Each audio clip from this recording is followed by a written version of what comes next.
I'm Khary Frazier, founder of Detroit is Different.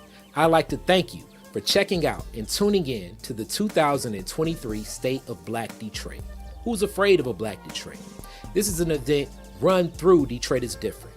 Detroit is Different is a community group. It's also a community media hub, welcoming podcasts, video, and so much more. Even our wonderful events throughout the year, the Collard Green Cook-Off, the My Natural Hair Show, and so many other things. Things like this here. This collaboration is a collaboration between Detroit is Different and Mama Akua House, community movement builders, but more so an extension of the friendship, bond, and relationship between myself and Yusef Bunchy Shakur. I should say Dr. Yusef Bunchy Shakur. We were actually the ones in 2009 that did the very last event at the Renaissance Club atop the Renaissance Center. It was Kwanzaa at the Renaissance. And since then, we've done so many more things, so many other things. So we welcome you to meet so many of the other people that support community and a lot of the works connected to Detroit is Different, but connected to stronger works, not just in Detroit, not just in Michigan, even in the nation and even internationally. This will be a wonderful event to set the tone for you all to get practical solutions in ways that we're already engaging. Things that we've witnessed. And when we say who's afraid of a Black Detroit, it's more so dealing with everything we've dealt with, but ways we've overcome it. You're gonna get some different perspectives, but more so, you're gonna get what I call knowledge, AKA in the streets, the game on what you need to do. So with this, I want you to sit back and know it'll be powerful. If you like to give and get in a last minute donation for 2023 so you can get back some more money and support what we're doing, please make that donation to Detroit is Different Community Group, 501c3. This is going to be fun, and it's going to already start off with somebody that's so connected to community that you may not know, but I definitely know you know he's an entertainer. Let's kick this off. State of Black Detroit 2023. Let's keep this moving. Peace. Copyright, soldiers got my back. Plan in effect that we fighting to the death. Got my black fist stuck, my black fist stuck. Got my black fist stuck, my black fist stuck. We already got them. Caught them when they watching. Thinking we ain't real, yo, the whole team shot them. Got my black fist stuck, my black fist stuck. Got my black fist stuck, my black fist stuck. Boy, foolish, and it's the state of Black Detroit. Y'all better listen up.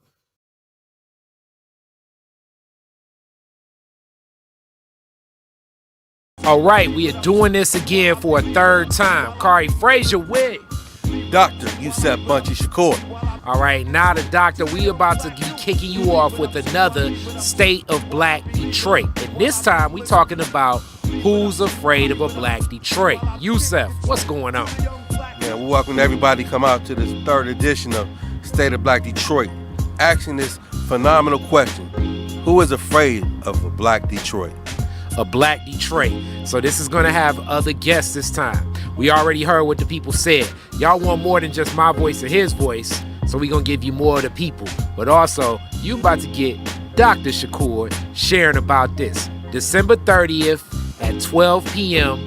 As always, we talking State of Black Detroit. Welcome for everybody, and it's streamed online. Make sure you come out. What you gonna give them, Yusef, when you talk about this? We're gonna give them that authenticity. We're gonna give them something that's gonna be thought-provoking. And being thought-provoking, the question, who is afraid of a Black Detroit? And we're gonna answer that question on December 30th at the Mama Akua Community House, presented by Detroit is Different. So come check us out. Always. Peace.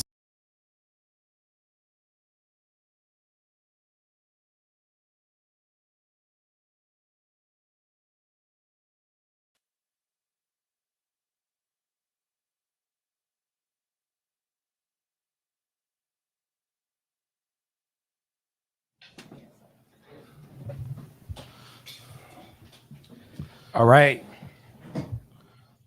All right. Welcome to State of Black Detroit. Welcome to State of Black Detroit 2023. We know the people online are watching, and we know Facebook having its errors, or I should say Meta or whatever, but tune in through YouTube, Thank you so much for everybody that helped make this possible. I know y'all just tapped in with, as I say, one of the people that's the funniest people in Detroit, but also really connected to a lot of what is Black empowerment. That's my man Foolish. And just the connection to Detroit is different is always, as I say, it is the connection of what is culture, what is creativity, what is empowerment, and definitely community. So those are the things that connect. So this is an event that I've done for a while with comrade in mind, as y'all saw, even in the clip, like going back to 2009. Myself and Yusef Shakur have done things even before then, but the growth of Dr. Yusef Bunchy Shakur, one, and myself is taking on a metamorphosis over the years. So without any further ado, let me introduce you to the doctor. Brother Shakur, how are you doing today, my brother? I'm good. What up, though? What up? What up? All right. So with this being said, this year, this is the third time out. Before we even get to the questions and everything, what do you think is like pressing this year? Just the coming together the third year. We've talked about leadership. I mean, the first time we did this, it was like people with masks on and everything. And I was like, yo, you want to do like a live stream? You know what I'm saying? And that's how it came about. What's happening this year? Well, we're being out-organized, outworked. I think the pressing issues of our neighborhoods, they're under siege, they're attacked. I think misleadership is at its all-time high. Folks ain't selling out, they buying in. Not selling out, they buying in. So with that, let's just jump right into it, man. Let's jump right into it. So we're going to talk. You're talking about values and virtues. This was a topic we had for a minute. Who's afraid of a Black Detroit? So from it, in the marketing mind, it's provocative. It'll get people's attention. But beyond what's provocative and getting people's attention, we really wanted to more so like press and provide people substantive. We got the notes. Mama Akua, especially. Mama Akua was like, you need to have more sisters involved. You need to give people practical solutions. My dad was like, okay, how do we do this? How we do this? So this is where we at. We're going to give some different questions and practical solutions. Now, the questions that Yusef has, we're starting off. What values and virtues have you found most beneficial for you personally to work on behalf of empowering the Black community? I mean, I think first and foremost, transformation. Like people say a lot of things about me. I might cut somebody out. I'm able to fight if it comes to it, but very few people talk about my commitment to transformation. I would not be who I am today without my commitment to transformation, and that is a personal commitment. The personal commitment to unlearning what I don't know, what I know, to learn what I don't know. I didn't arrive here just yesterday. I didn't fall from the sky. I didn't just did the dirt, threw the dirt off of me. It took work, but the work required for me to do some reading, read, and to be able to see even though how dark it may look in my community, I see the light. I see the light because I understand where we come from. I know the history. That it's part of my lived experience, but it's also part of the Black experience. So that value there teaches me to value people over issues. Value people over issues.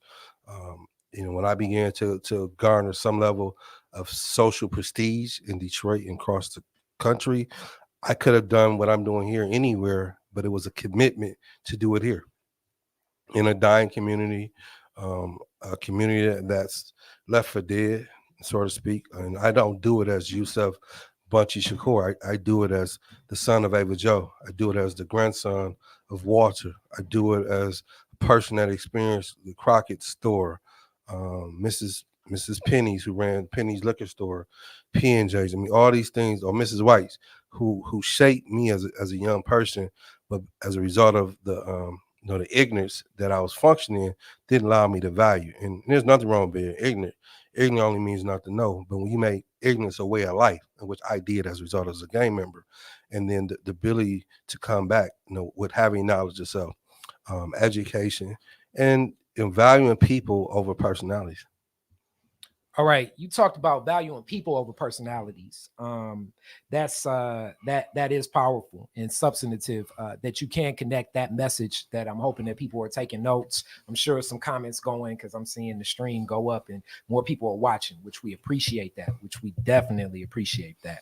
The second question that we have: how have you enhanced your skills and knowledge to thrive personally when engaging within our community?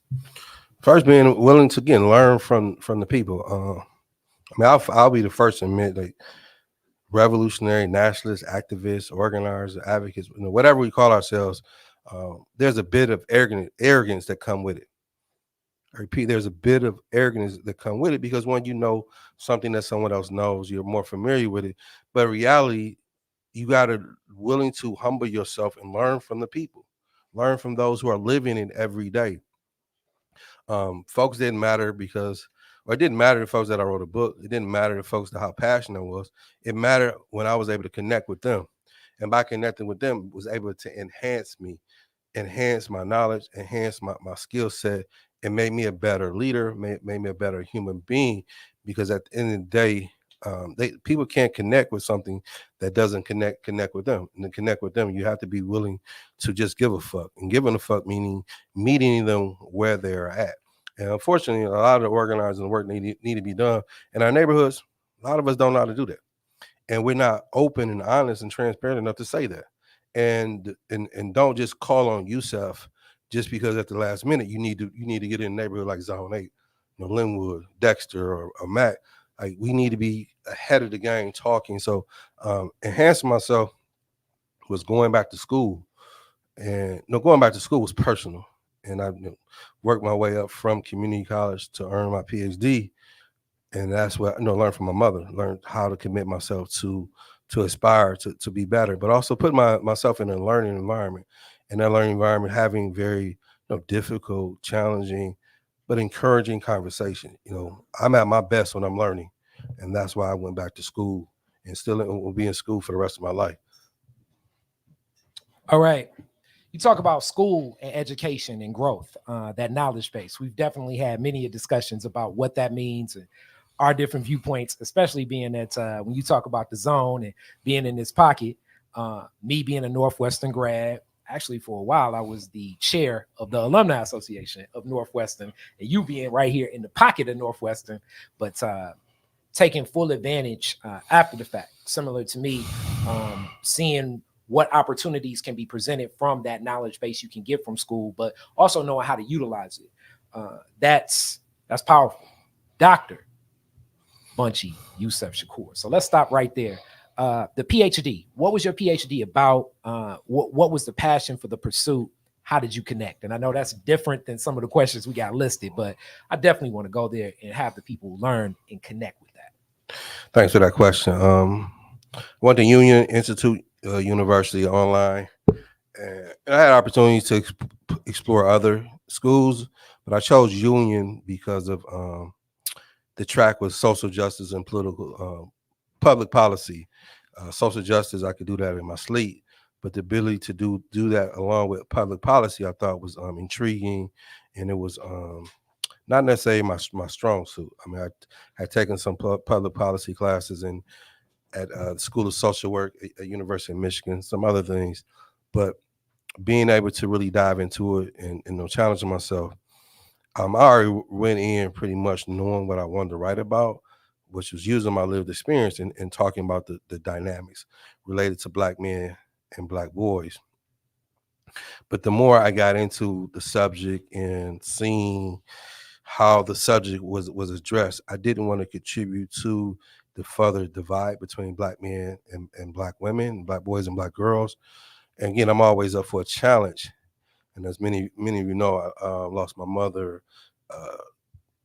January 24th for 2022. And I was already shifting towards my topic, looking at my mother through my lived experience. And because the qualitative analysis I use is scholarly personal narrative and autoethnography. So saying my lived experience is the research data that I can use. And so overstanding like my oppression didn't start with me as a black boy or as a black man, nor did it start with when my father abandoned us for whatever reason. My oppression started with my mother being a teenage girl, giving birth to me through political mess where my grandparent actually was trying to encourage my mother to give abortion for whatever reason, and living in a deindustrialized Detroit, which changed the total landscape of Detroit, and being able to examine those dynamics and a single black mother, right? And we talk about single motherhood, and we talk about it as this detriment, as this negative thing. And for me, being able to flip it, I mean, there's some negative aspect, and the negative aspect is result of the society that condemns and has undermined and created a caste system of black women, and the black children are being born in that. And as a result of me and my mother and finding the hope and aspirations for all that I am and all I can be is a direct result of my mother. So dedicating my research to that speaks to the phenomena of my mother and her ability to raise a black boy in what I call the third hoods. All right, and now we're going to get right into those fear-based questions, which those fear-based questions, let's see, as I'm bouncing through my form, but the fear-based questions kind of go straight to this. What are some unforeseen challenges you faced as you've worked personally to empower the black community? I think the term of like working unity, I think is overrated, and I think there's more about uniformity. And I've said this multiple times on this show. We focus on like-minded people, and we say it all the time, like, "Hey, I'm trying to unite with like-minded people," and that's really bullshit. Because like you can like me today, I can like you tomorrow, but not like each other the day after. It was really about like values, and like values trump like-minded people. Because again, if our values are centered in our ability to work together, will be round values. And there's so much that happens in this society, in this world, between black men, black women, and black on black, that it puts us at odds, and we're never really analyzing our values. And as a result, our fear of who we are begins to take over. And when I mean a fear of who we are, I think if we ask everybody in this room what it means to be black, we'll get a different definition. But then the reality is, how many of us really have examined the black experience? I may have only went this far, the next person went that far. And so it's very important, like we're bringing a breadth of knowledge that has the testitude of not me just trying to like a pastor who just reading this excerpts out of the Bible to get you to buy into his or her thing. And I think looking at ourselves, we see those challenges because they're there, but we have the ability to overcome it because it's in our past. Like we've overcome some of the most phenomenal things. Like I think for our generation, like overcoming crack cocaine and still seeing the residue of it in our community today, where we see gentrification and de-investment at its highest level. The question is how we're pulling our resource, and our greatest resources is our ability to love each other and work together. Again, working together doesn't mean that we have to be friends, drinking partners, and things of that nature. No, working together around a common goal, a common agenda. And I think again, our ability to see that through creates fear. And if we're honest and vulnerable with ourselves, and there's nothing wrong with having fear. Every human being experiences that, especially in a city such as Detroit. Like I go to sleep every night wrestling the question: how did the hell did Duggan become the mayor? Not once, but twice, but 3 times, 4 times. Possibly a 5th time they run again. Right? How did that happen? And the city is predominantly black with so many, black excellent, black blinds, black this and black that, like on our watch. And the next generation has to look at that. That's on us. It's so unique because in that answer, you provided like all the next questions of how you dealt with the challenges and what you've learned from the challenges. But I do want you to give like that directly a little bit to close out before we get into the next person presenting on Black organizing. What did you learn And how are you applying that? I mean, what I learned is like all of us, it's overwhelming. And I know for myself, some days I don't want to do shit. I just want to go home and chill with my two big ass dogs, who my babies. But reality, we got to get up and fight. But then I look at the landscape. Who am I fighting with? Okay. When you and I get in the trenches, and I truly believe that you got my back. You truly believe I got your back.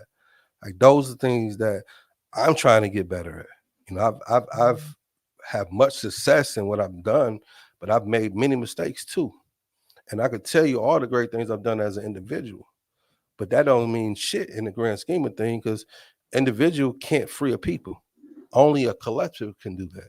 And that's what I'm trying to figure out and want to contribute. That's, I'm 50 years old, so my best days is behind me, but I got some great days in front of me. And those great days are contributing and determining how to pull that cadre, that core group of individuals who's willing to fight when again, when you think of Nat Turner, when everybody told him, no, man, we can't do it, he still kept doing it. Harry Tubman, hey, no, you can't do it, but she kept doing it. Like, where is that spirit? And I think we possess it, but how do we put it together? Like, I'm just one person, and we're all one person. But if we come together with a multitude of different people that can be able to achieve what we want to achieve for the greater good.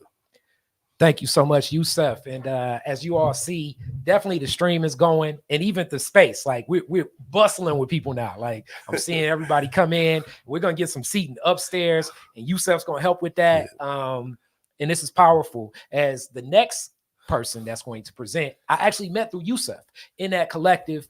Thank you so much, Yusef. This person, a lineage when it comes to Black empowerment. And then also, the sister is just amazing. And talk about like chilling with dogs. I think she may have you beat when it comes to the K9 crew. But more than that, just entrenched with the people, always with elders, and in different ways, organizing across the globe. So when it came to asking Black organizing, I couldn't think of anybody better than Carolyn Baker. Carolyn, come on up to the stage. Carolyn, come on up to the stage to speak on this from General Baker Institute. So let's see, as Carolyn makes the way to the stage, if you all don't know, make sure you check out where Baker Institute is. Baker Institute is right there in the heart, what used to be the Mays Printing Building. And it's definitely one of those things where I think they work in our chairs and seating. As y'all see, it feels like an old school rally, damn near where we organizing right now. And then the wooden panels, the design of Mama Akua House is very aesthetically connected, as you see. So right now we're going to get Carolyn over to Cam and make sure that everything's in panel, and then we're going to get rocking and rolling as we have the questions for Carolyn too. Thank you for tuning in, and make sure you can give to Detroit is Different.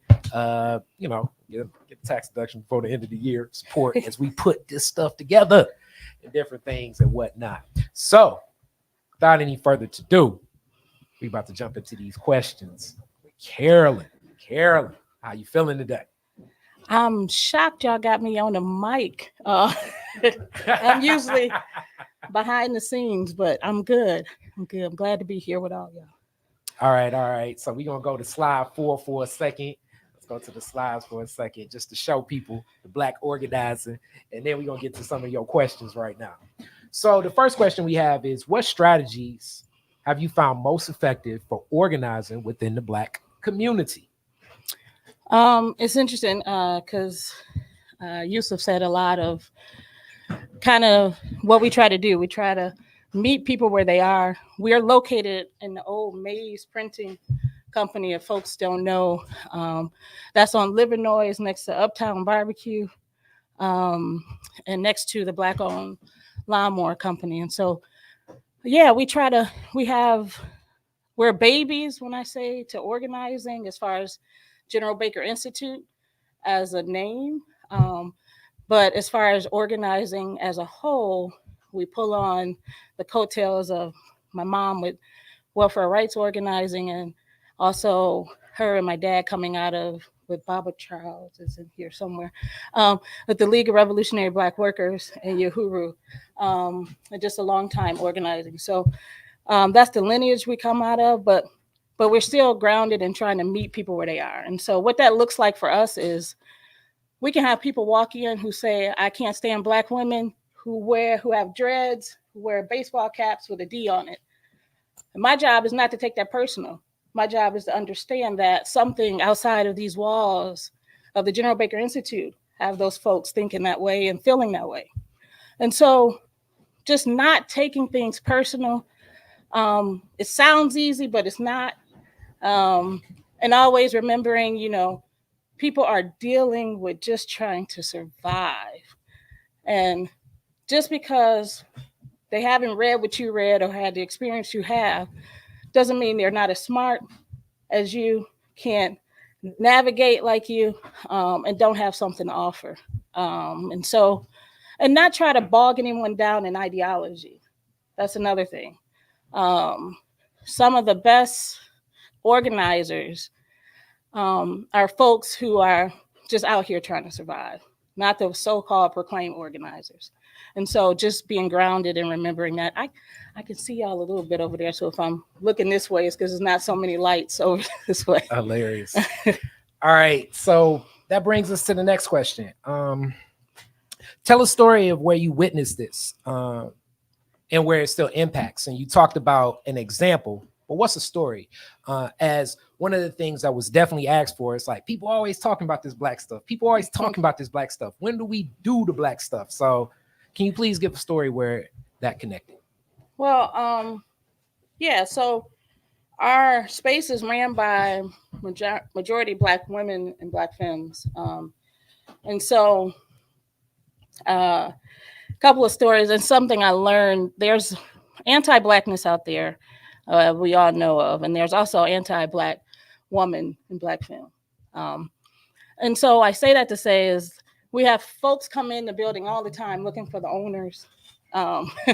We greet them at the door, and they always say to us, well, I think we had a couple inspectors come in too. It's like, well, when the owner comes, let them know that they need to fix this, this, and this. And we're just like, okay, sure, we sure will.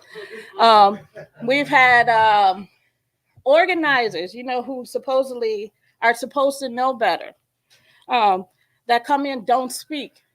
And we've had events where we've done with different organizations, and sometimes they'll have a white person sitting at the door with us to sign people in, and everybody comes to the white person. And they won't come over to us.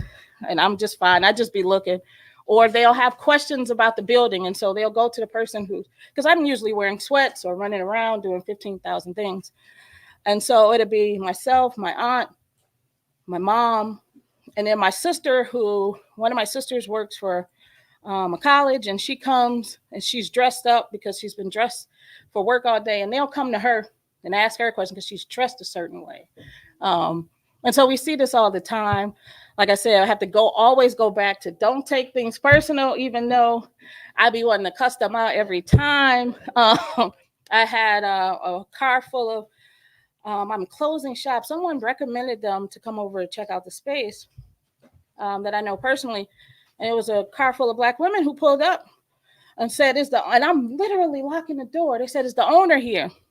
And I was just having a day. I was like, no, they are not here. They was like, well, do you have a number for them? I said, you know what? I sure don't. I really don't. And I continued to lock the door. The alarm went off. But, I was done for the day, had one of those days. But that is constant. And with that, not only that, with the anti-Black woman and femme, comes with that, we are expected to fix all the problems within the Black community. There's an issue, we get penalized for it. As a space, and this has happened recently, as a space, we've gotten penalized for things that have happened in the Black community, and we're supposed to come up with the answers and fix it. Like I said, we're young. We started during COVID. And so people get upset with us. I say this all the time, they can date Black brothers, they can have conversations with Black brothers, but they can't even come over and have a conversation with Black women, just a conversation. I'm not saying come date it, I'm just saying come have a conversation. And if that's a hard conversation, come have that hard conversation with us. We can't even get that respect. And so we're learning that, and the ways that we're trying to deal with that is we more recently just had a meeting trying to pull together Black women and Black films.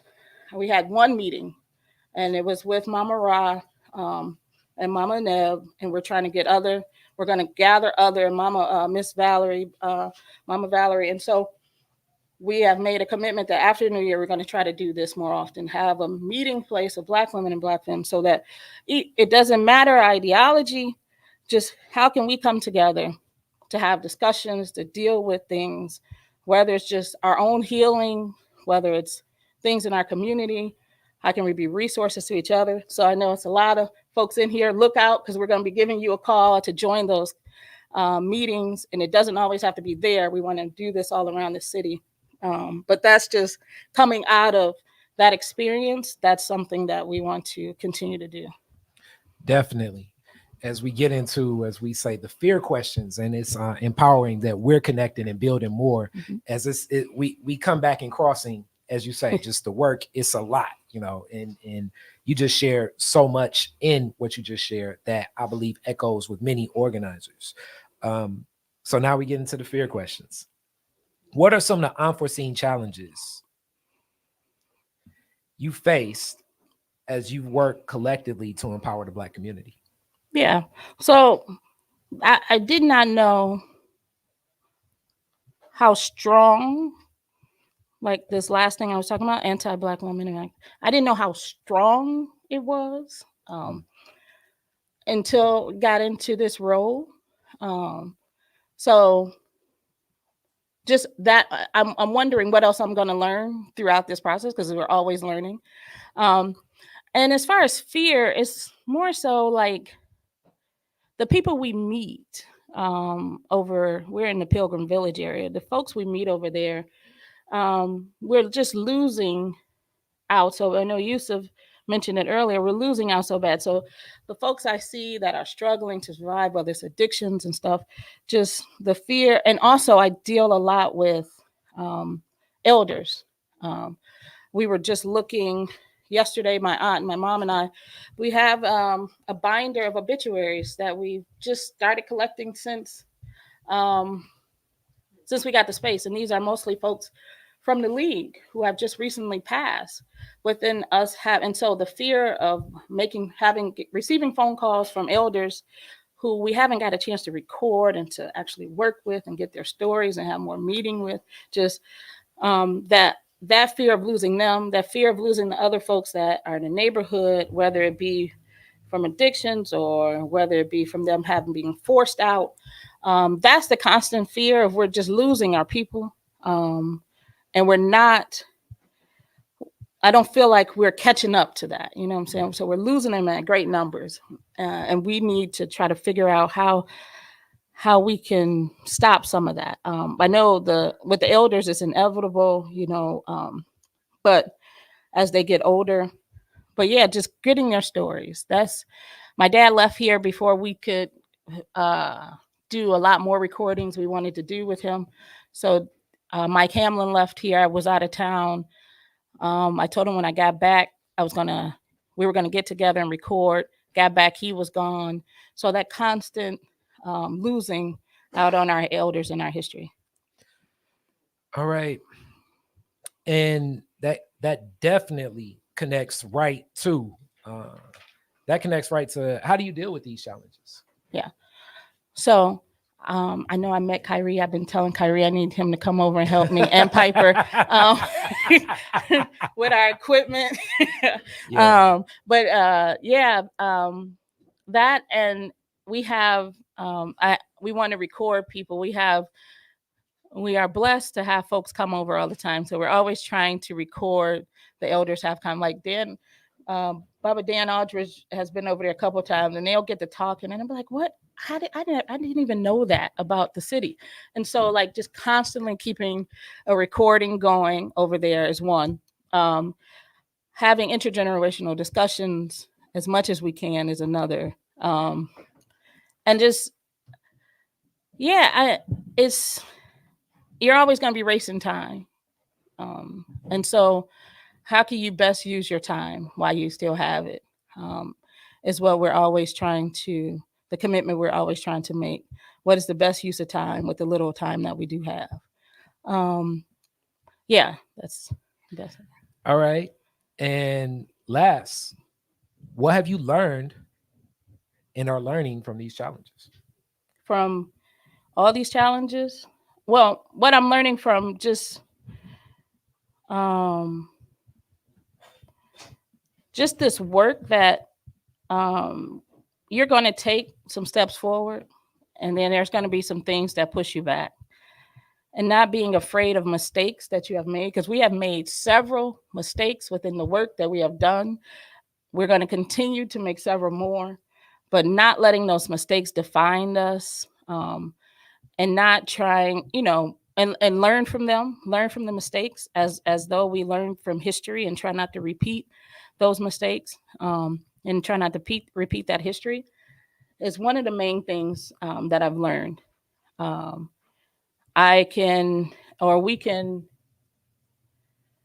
We can be very successful one minute and just have an off month the next. But that don't let us quit. Keep pushing forward. And you can't be all places at once. You can't be on every front of struggle. But if you have a collective, and if you are a part of a collective, then that gives you the ability to know what's happening on different fronts of struggle. And so also being grounded in that. Always, we have what Friends of GBI is what we try to call, where we just have meetings where we're just updating folks, because our success is only in everybody else's success. We try to be, we're not an organization membership like that. We try to be a tool for organizations, whether that's event space, whether that's printing, whether that's podcast equipment, if you know how to do it, because I don't know how to do it, whether that's books or education. We try to be a tool for other organizations. And we're not trying to be in any competition. And so that are some of the things that we learned, and also knowing wherever folks are located. We have some of this mapping that we're working on that shows who's in what area, what organizations are where. And we want to share that with other organizations going forward, and contact information for other organizations, so you can know the lay of the land and who do we have in different places. So always trying to be a collective force, and continue to understand that our work is not in competition with anyone else's. It's only a tool to try to help uplift others, individuals and organizations.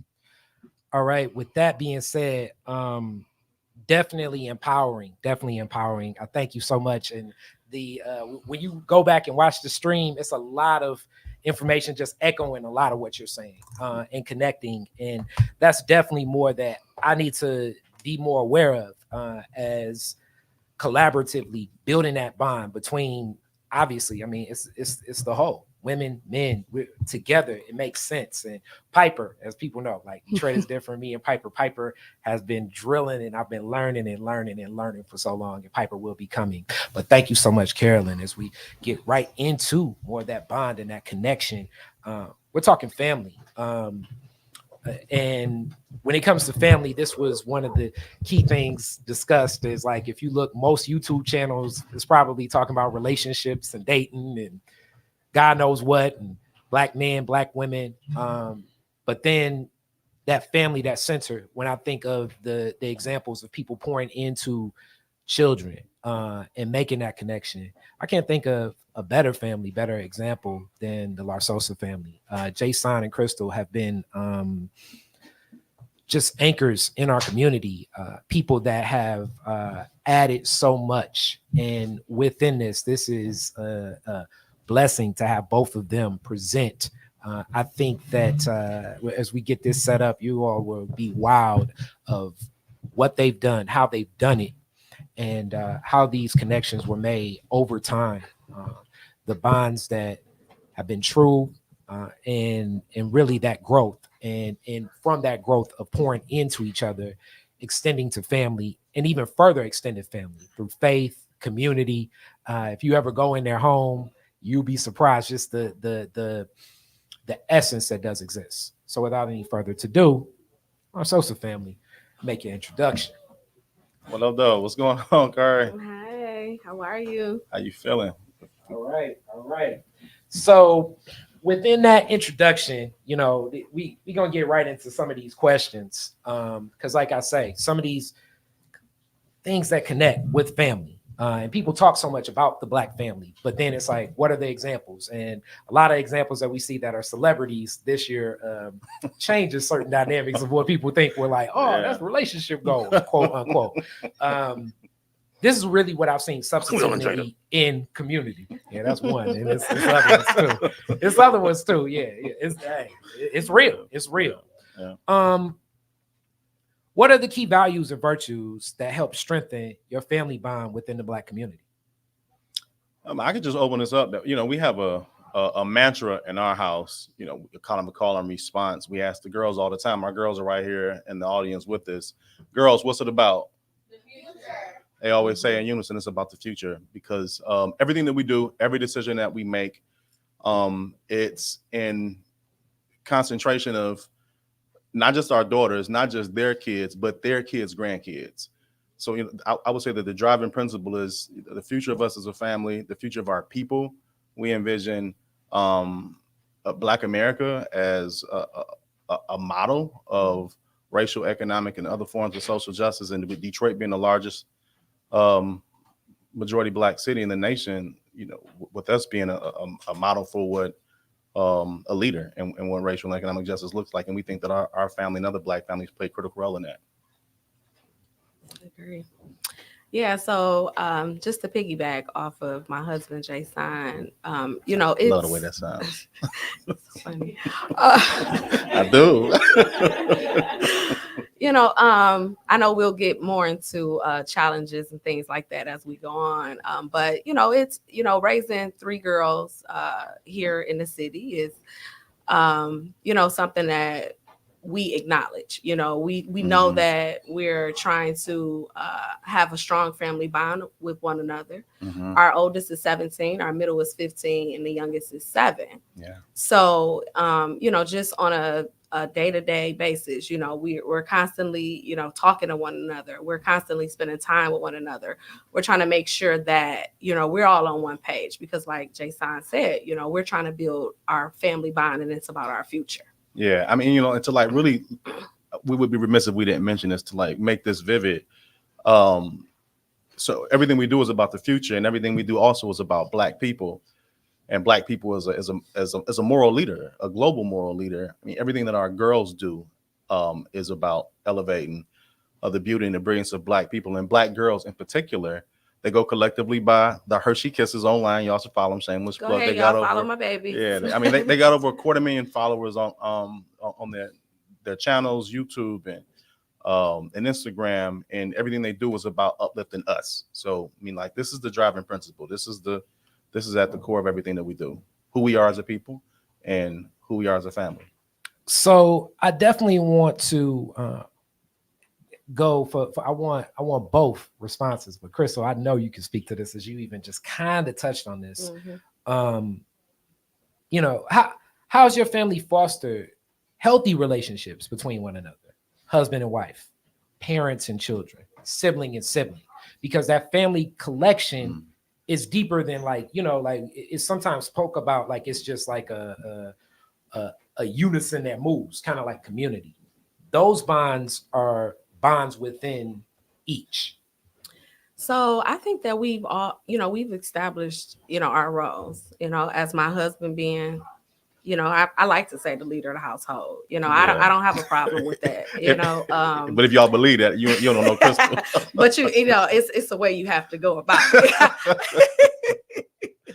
But so we, like I said, we all have a role. So for me, as being mother and wife, I just want to make sure that everybody understands what part they're playing in our family. So that's why we're meeting weekly. We have meetings when challenges arise amongst one another. We're like, no, let's talk about this now. If we don't have time, we're coming back to those issues, because we know that if we're not strong, we can't go out here and fight for our people. Yeah. So for us, we just try to make sure that we all understand one another and we're building.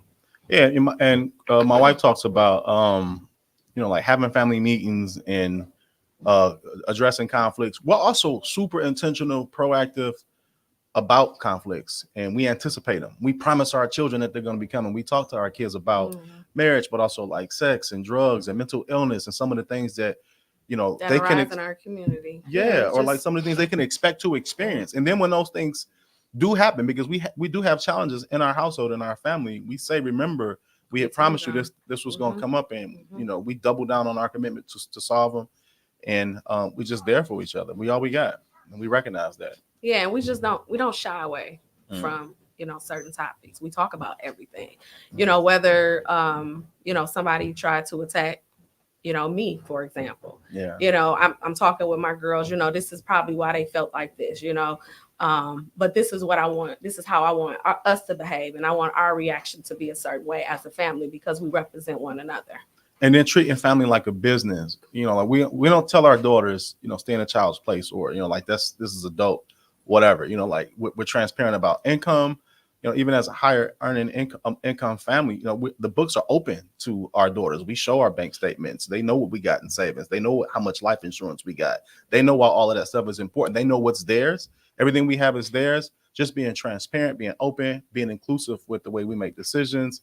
And those family meetings, Crystal's good about pulling us together and making sure that we are talking about the business of family, like some of like the actual like revenue generating things that we do as a family, but then also like the business of family, the day-to-day is about, the way we love each other and show up for each other. And my wife is always good about grounding us in it and making sure that we're talking about it. Yeah, because when you think about when they're the two oldest are teenagers, they watch, they're on social media, they're watching other kids, they're seeing what's happening around them. And, I just want to make sure like we're transparent, we're open, because when you come to us and you ask us, well, how come, such and such can have this? We just paid for X, Y, and Z. This is how it you works. Went to Costa Rica. Like this, so we just don't hold back. Yeah. All right. And hear the giggles. and I hear the daughters are right here, as you all see behind it. It's the next question kind of gets into that, and knowing how to unpack that and hearing that is similar to the upbringing I had from my mom, Jan Frazier, rest in peace, and my dad, Greg Frazier, still. And I remember in that growth, in those family meetings, Sunday dinners, and just the way that sometimes my friends would trip out like, damn, this is like the Cosby Show or something. I never even sat down and had a dinner with a whole family. And for us, it was like something consistent. So with that, what are some of the unforeseen challenges your family has faced as you work collectively to empower Black people? As Jason, you've talked about that too, because it's more than saying like, okay, we're a healthy family in America. Yeah. We want to make sure that we can sustain the household. You're definitely committed and entrenched in community movement building for our people, Black folks. Yeah.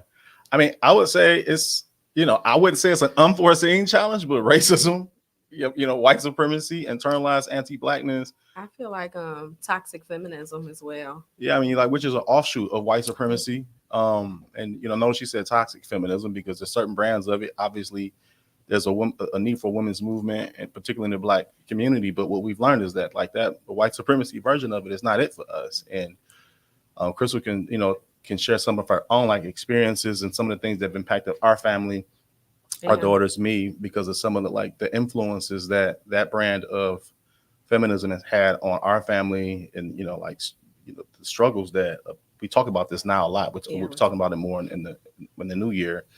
The unique struggles that Black wives face in our community. Yeah, so I'm just I'm saying, having these conversations with our daughters, and just like I mentioned, toxic feminism. I feel like we're being taught to hate Black men. Let's talk about the elephant in the room. We're taught to hate Black men, and I don't want that for my girls. They're watching our household. They're seeing how we function, and we're talking about building. We're talking about family. We're talking about seeing our future together. We're talking about our grandkids, kids. So it's we're constantly telling our kids all the time. Like they said, it is about the future. And the girls have came to me so many times, you know, whether they're around different girls or boys that are in broken households. Like I told the girls, that is not, you know, it's a lot. I would say I can get really deep into this, but I'm not going to hold us up. But, you know, it's just that when you're watching social media, when you're watching, you know, when you're getting energy from women saying, you know, it's the man's fault, or, you know, it's this and this, and I'm like, where do we take, when do we hold ourselves accountable for anything? So, you know, I get a lot of backlash for that, but it's okay. I don't mind. I'm sure the comments right now is like, I don't mind because at some point I feel like, you know, we should all hold ourselves accountable. Yeah, I mean, like the sister said, you know, we got to be able to lean into these conversations, these difficult conversations, be honest with one another, because we all got lived experiences. Some of the stuff that's been uncalled for, though, like just on a personal level, is you talked about some of the surprising challenges. Like you don't expect some of the things that you receive from folks outside of the house. You know, maybe I'm just be real with y'all, like in the family or people you grew up with.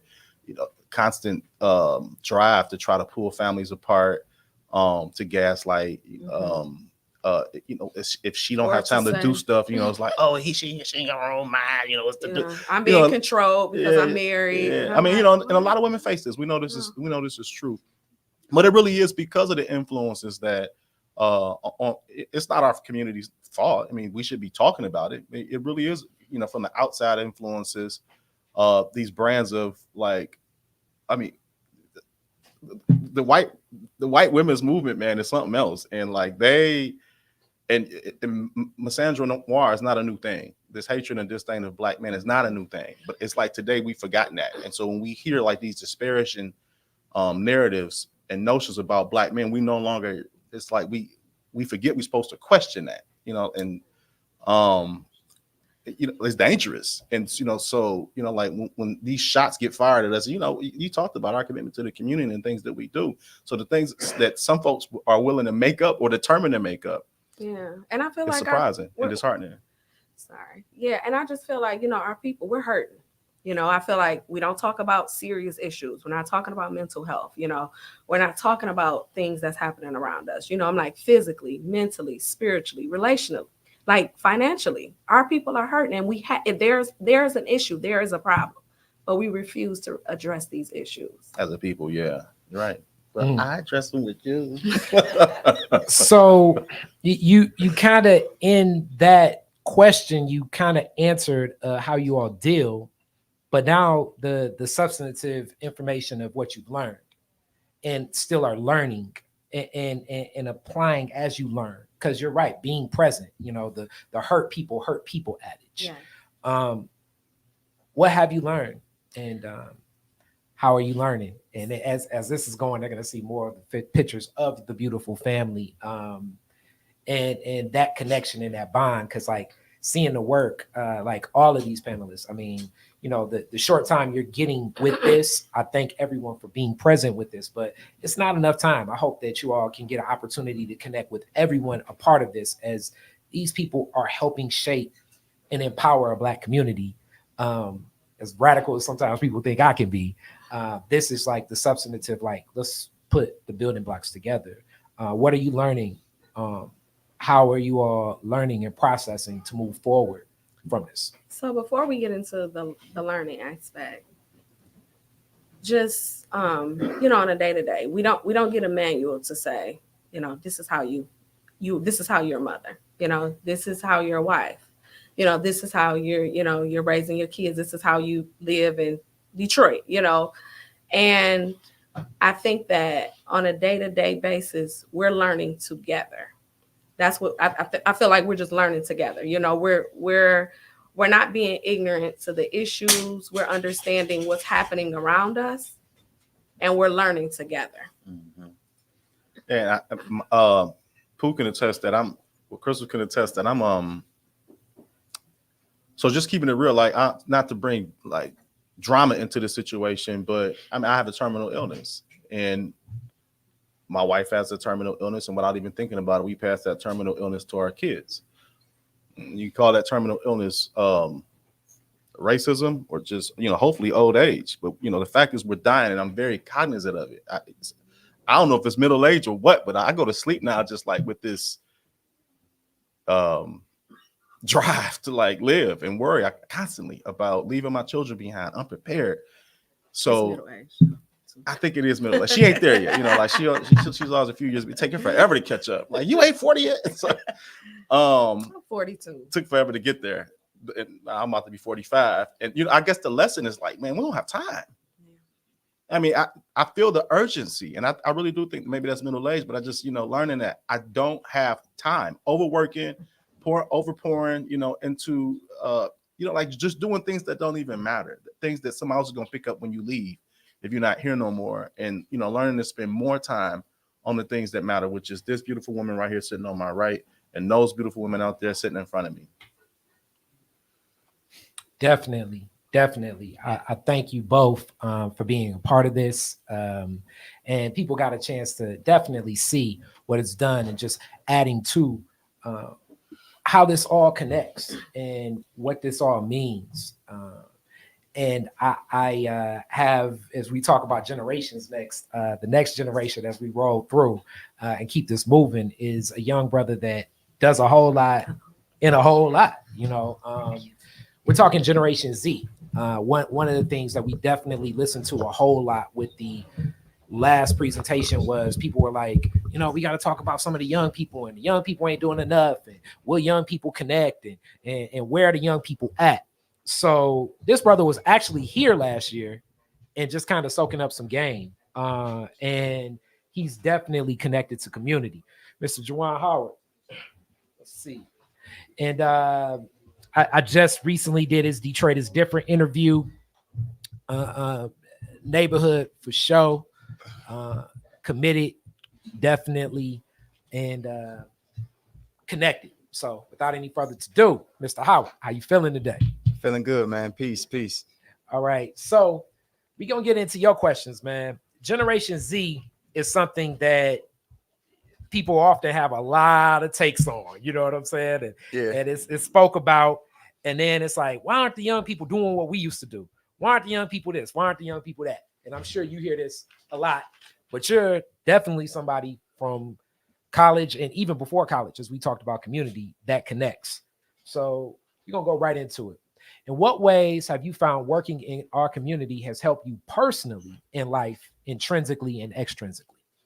So, man, I think so intrinsically, just for me, what working in our community does, I think it kind of helps me kind of lean within to my family and how I was kind of brought up. It literally kind of fulfills me in a way, because it's really just kind of being what somebody was for me. The product of what I am was a combination of family, community, and a whole lot of other mixtures of good folks, you know, so wrapping their arms around me. So for me to be able to kind of do that community work now, again, it's just fulfilling from that sense. And from an external standpoint, what that looks like, man, from an external standpoint, I think we have an obligation to our communities and to making them better, regardless of age, whatever that might look like. So I guess, I mean, it's my obligation to our community. So externally, I always want to make sure that I'm putting my best foot forward for our people, and whatever that might look like. All right, as I'm producing and running this whole process and connecting within that, and from our interview, it was a whole lot. And Yusef was the main one saying like, yeah, get your on. And you do a lot of stuff. And even in that, just from multiple things soaking up, you didn't even go into some of the work, but you just more so talked about pulling from the work, which is really what we want to get. So with that definitely comes this big question. This may be the elephant in the room of all questions. What have been the most effective ways you've engaged other Black people in their 20s in Black empowerment community work? So you don't disconnect yourself. I think oftentimes, there's a disconnect between the young people and generation and things like that, because there's a disconnect, right? Like, I look and dress and walk and talk like a 26-year-old Black man from Detroit, right? You know what I'm saying? I still have like grounded principles. I'm from Pearson and Schaefer, you know what I'm saying? Like, and that's where we do most of our work at. Other 20-year-olds are in that space as well.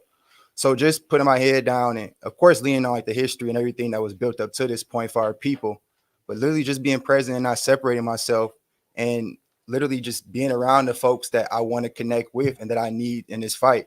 You feel me? Like I said, I don't disconnect myself. And ultimately, I mean, what I've come to find out is that a lot of young folks are into this type of work as well. They just haven't found their circle of people to do it with. Again, I think Detroit, there's so many different Detroits. This is one big Detroit, but there's a conscious community, a political community, economic community, a young people crowd. What I found has been effective in this work and engaging the young people, the 20-year-olds and under, it's just not separating myself and literally me being kind of headstrong enough to think that like Black progress, I'm willing to work with or against whoever to make it happen in my community and the spaces that I'm in. And through that kind of mindset, I've attracted people that are, you know what I'm saying, in my demographic. And with that definitely comes some of the other balance. And in that balance, you know, the fear topics, you know, what are some of the unforeseen challenges you faced as you've worked personally to empower the community? So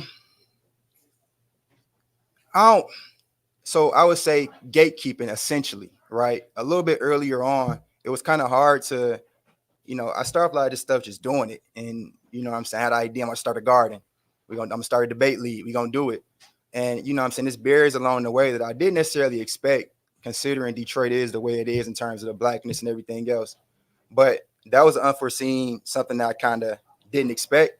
But that quickly, as I kind of, again, like just kept doing the work, we found ways to get around those gatekeepers and find folks like yourself, like Yusef, you know, many other people who've been able to embrace us and still make stuff happen. So initially, one of the unforeseen circumstances was the gatekeeping and not being able to, you know, work with, I guess, the older generation of folks or next generation of folks. But that quickly was bypassed as I kind of leaned more into the work and found folks that was doing it just like me. All right. And you answered the question within it for 2. So now just, I guess, comes up to 3. What have you learned and what are you still learning as you face these challenges? Man, so our issues are complex, very, very complex. And so although I focus on the youth and I focus on a specific neighborhood, whatever the case may be, and I knew this already getting into the work, but you can't talk about child education without talking about the economics of that community or without talking about, you know, what the social conditions are of that community. So essentially, one of the biggest things, and I'm sure anybody who organizes or does any type of work in this city, these things overlap. And so they require a multitude of folks coming together to solve that problem because the problems are across many different industries, if you want to call them that. So that's, I mean, answering the question,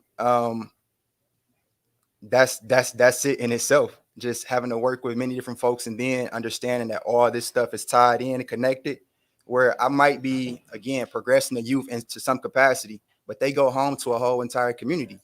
You know what I'm saying? That community has to be taken care of as well. And I might not be in that community. So I'm gonna have to work with somebody in that community to make sure that child is still getting what they get, you know what I'm saying, the educational standpoint, as well as when they go home to whatever conditions those may be.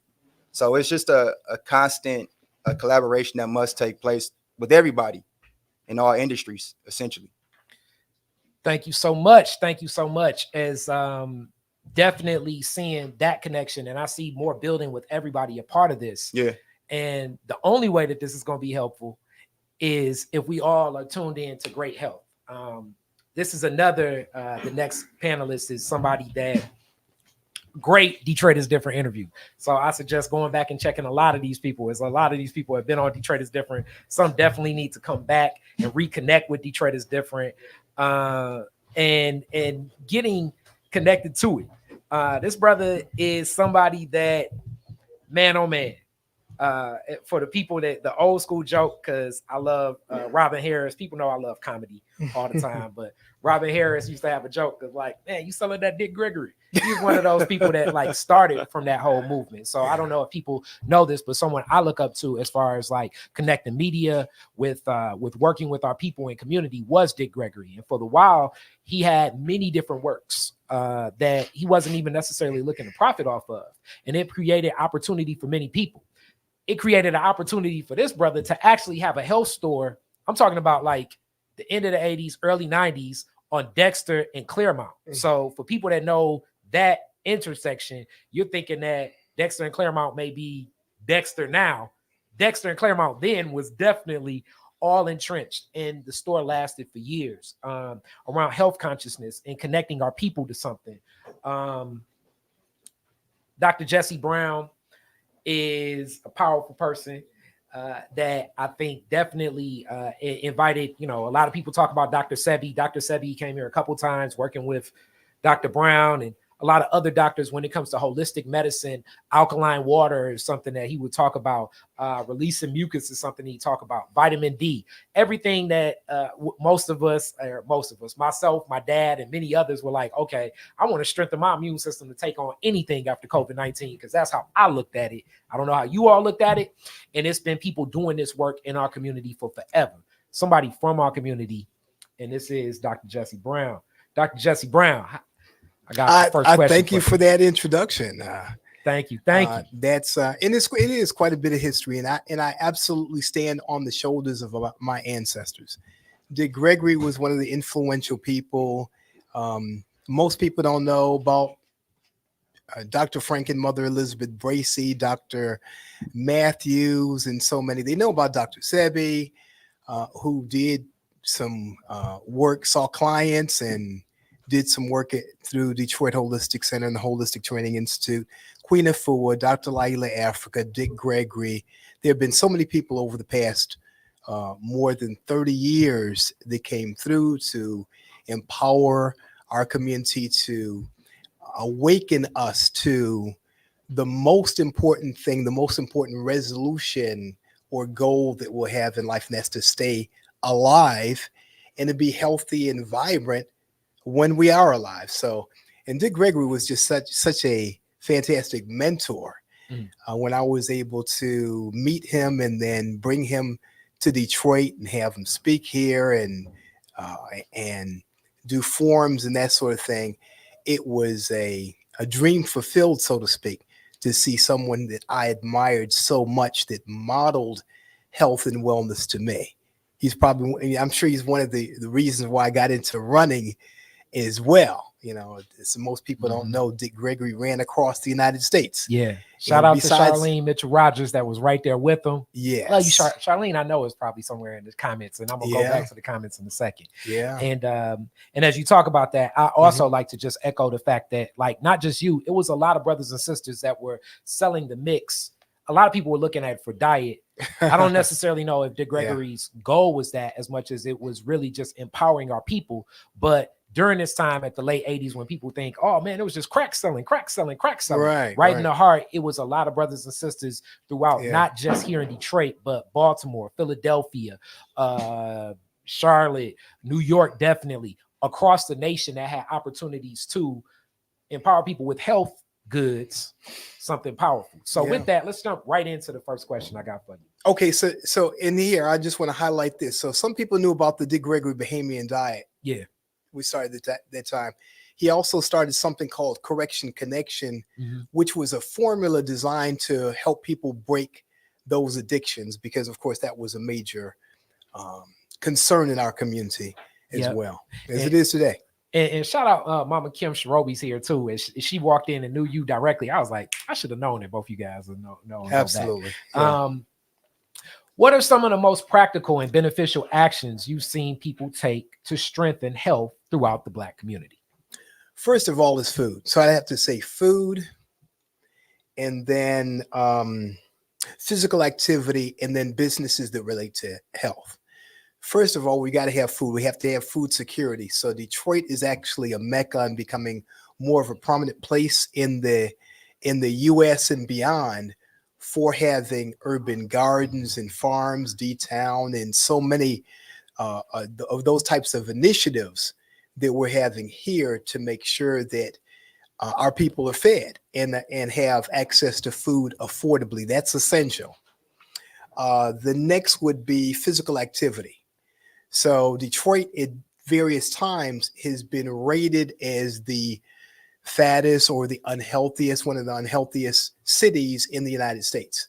And it's partly because of our winter, the seasonality. We can't go outside all the time, and our factory and production life and some other things.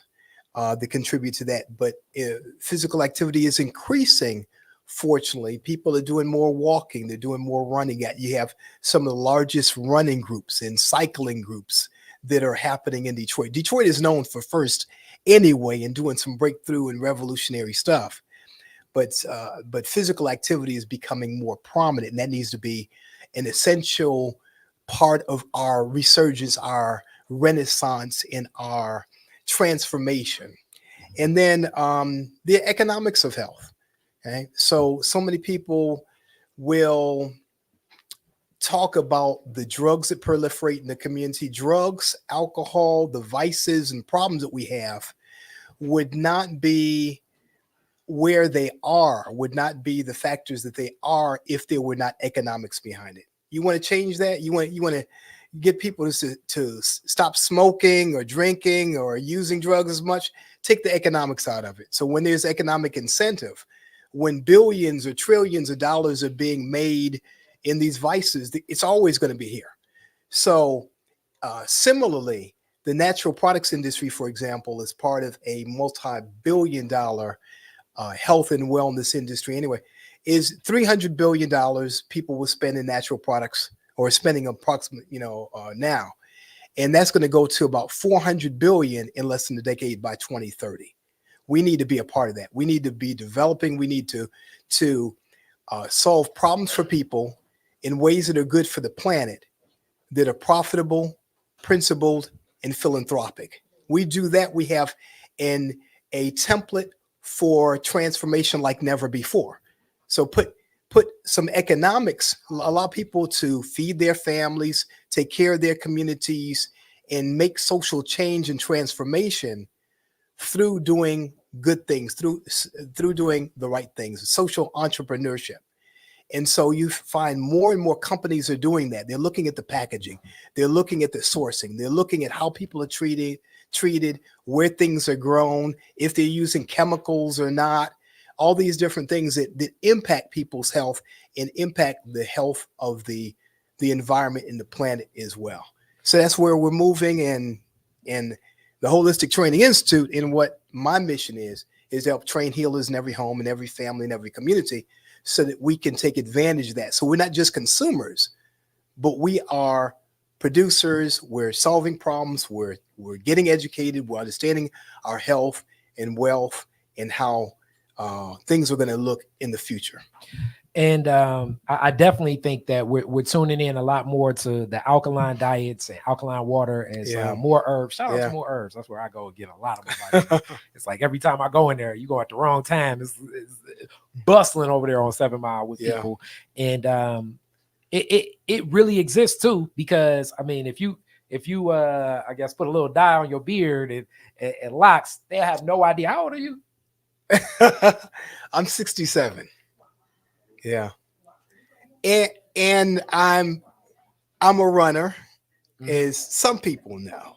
And I wanted to say that before this next question, because it's real and it echoes as people, think that 67. And I mean, seriously, I think it's probably people in their 20s that definitely running a mile, you out running, and so many other things. I'm faster than I was 16 years ago.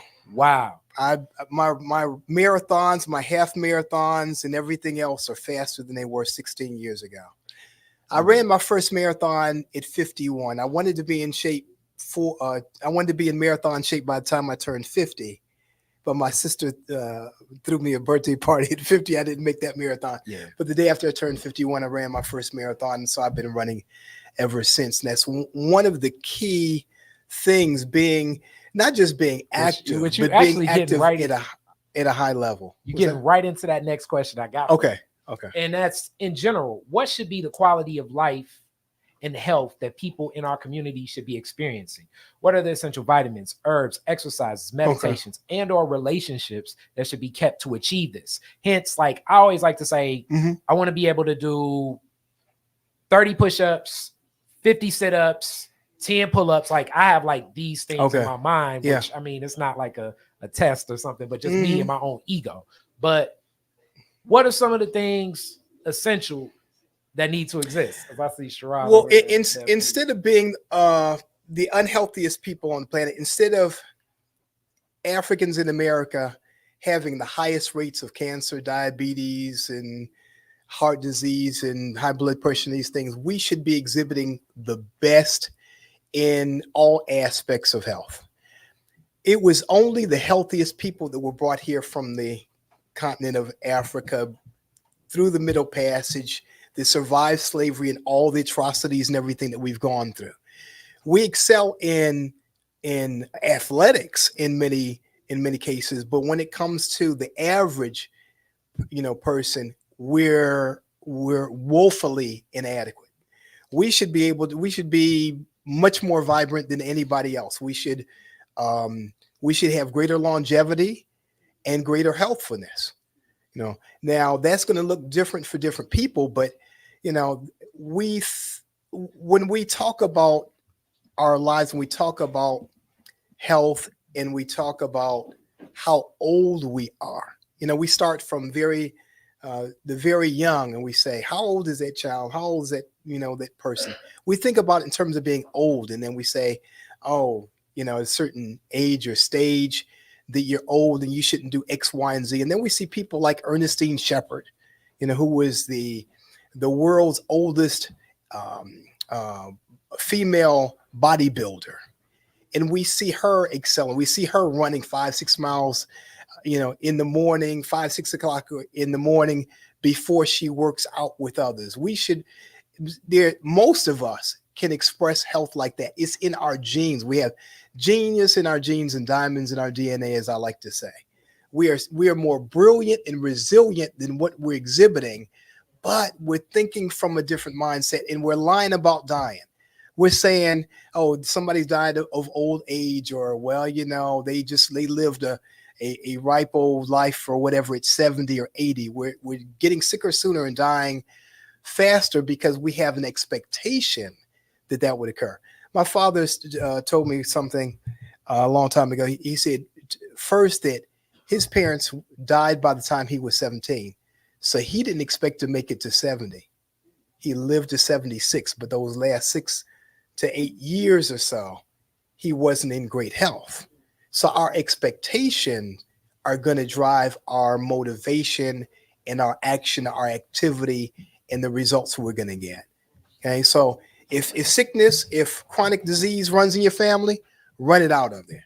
Okay, find out what to eat.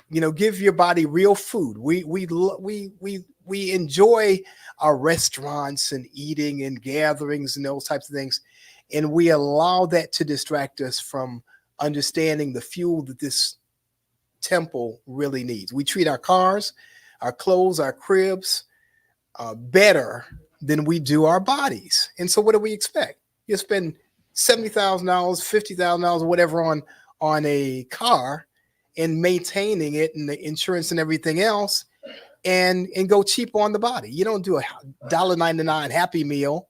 Okay, if you have a Maserati type body or Ferrari type body, we got to look at our bodies and our health and our potential for longevity and healthfulness differently. So that brings us to the first fear question. What are some of the unforeseen challenges you have faced while working to empower Black health in the Black community? Unforeseen challenges. A couple of challenges that I'll say in terms of business is, one, in 1987, when I started Detroit Holistic Center, there weren't holistic health centers.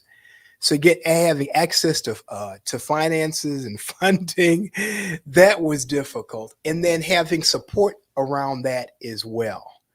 So I had some mentorship, but that was challenging. People told me that, especially on Dexter and Davison, that Black people aren't gonna support the business. They're not gonna come. If I was an investor, I definitely don't know how much I would put in behind me having love for you. Exactly. I mean, it's straight up hood. 1987, straight up hood. Okay. However, and I think it was Marcus Garvey that said, drop your buckets where you are, basically establish yourself wherever you are. Start with what you have, do it the best that you can. And we transformed that space. We made that an oasis of health and wellness and outgrew that. And then here it is, it was more than 30 years later, over 60,000 people later. Okay, we're still seeing people, and the awareness about health and wellness and colonics and cleansing and all that is transformed tremendously, exponentially. Okay, so where we are in terms of the city and where we are in terms of urban areas, in terms of our awareness and our activity and our movement toward that has gone a long ways. But I'll tell you, the early days and a lot of those middle years were difficult because of the lack of consciousness, lack of investment, and us just not really investing in our own health and wellness like we really could. We really need to step it up. I'm going to do some writing on that in some recording on that in terms of what people really need to do. You asked about, what are the things people should do? Should they meditate? Should they take vitamins and minerals? Too often people are looking for something magic. And guess what? There is no magic bullet. It's programmatic. It's not, it's a program, not a product. Okay. So it's from what you do first thing in the morning and throughout the day. It's what you do most of the time, not what you do some of the time. People want to drink a juju juice or take just say, CMOS is going to cure everything. Well, it's more than just one thing or two things. And don't drink alkaline water, have an alkaline diet, and acidic mindset and lifestyle. Okay, is going to cancel out. It's what we do all together. It's our relationships. Okay, it's our relationship to the earth and the planet and other people. How we treat ourselves is going to be reflective of how we treat others. Okay, so it's more of a dynamic. So we need the program, the template, a holistic template is going to be more complete, more well-rounded, more inclusive, so that it does impact us in the schools and in our places of worship. Every place that we go, everything that we do is a prayer. Every place is an opportunity to infuse some aspect that is healing, that provides a sense of wholeness, inclusion, love more than hate, optimism over fear, the ability to reach out and connect with people more than withdraw and see people as other, playing the dozens, finding fault and flaw.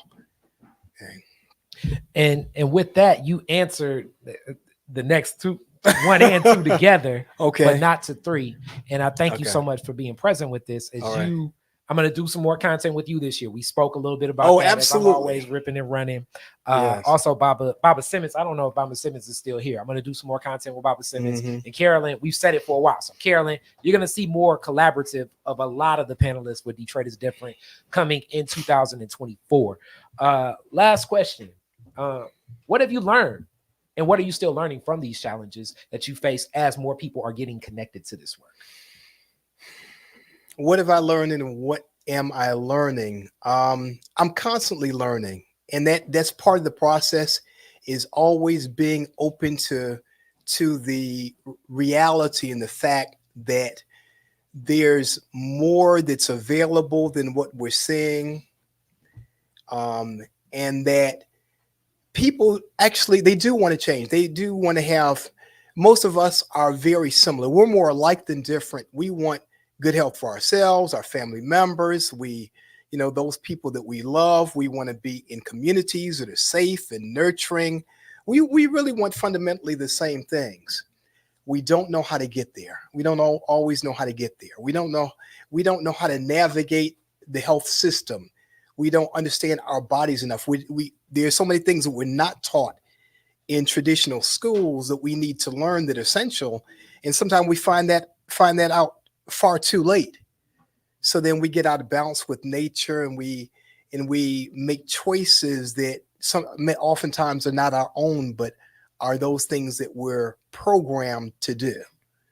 So I find that that the more that I share and the more that I work in collaboration with other people, the more possibilities that there are, that it's unlimited.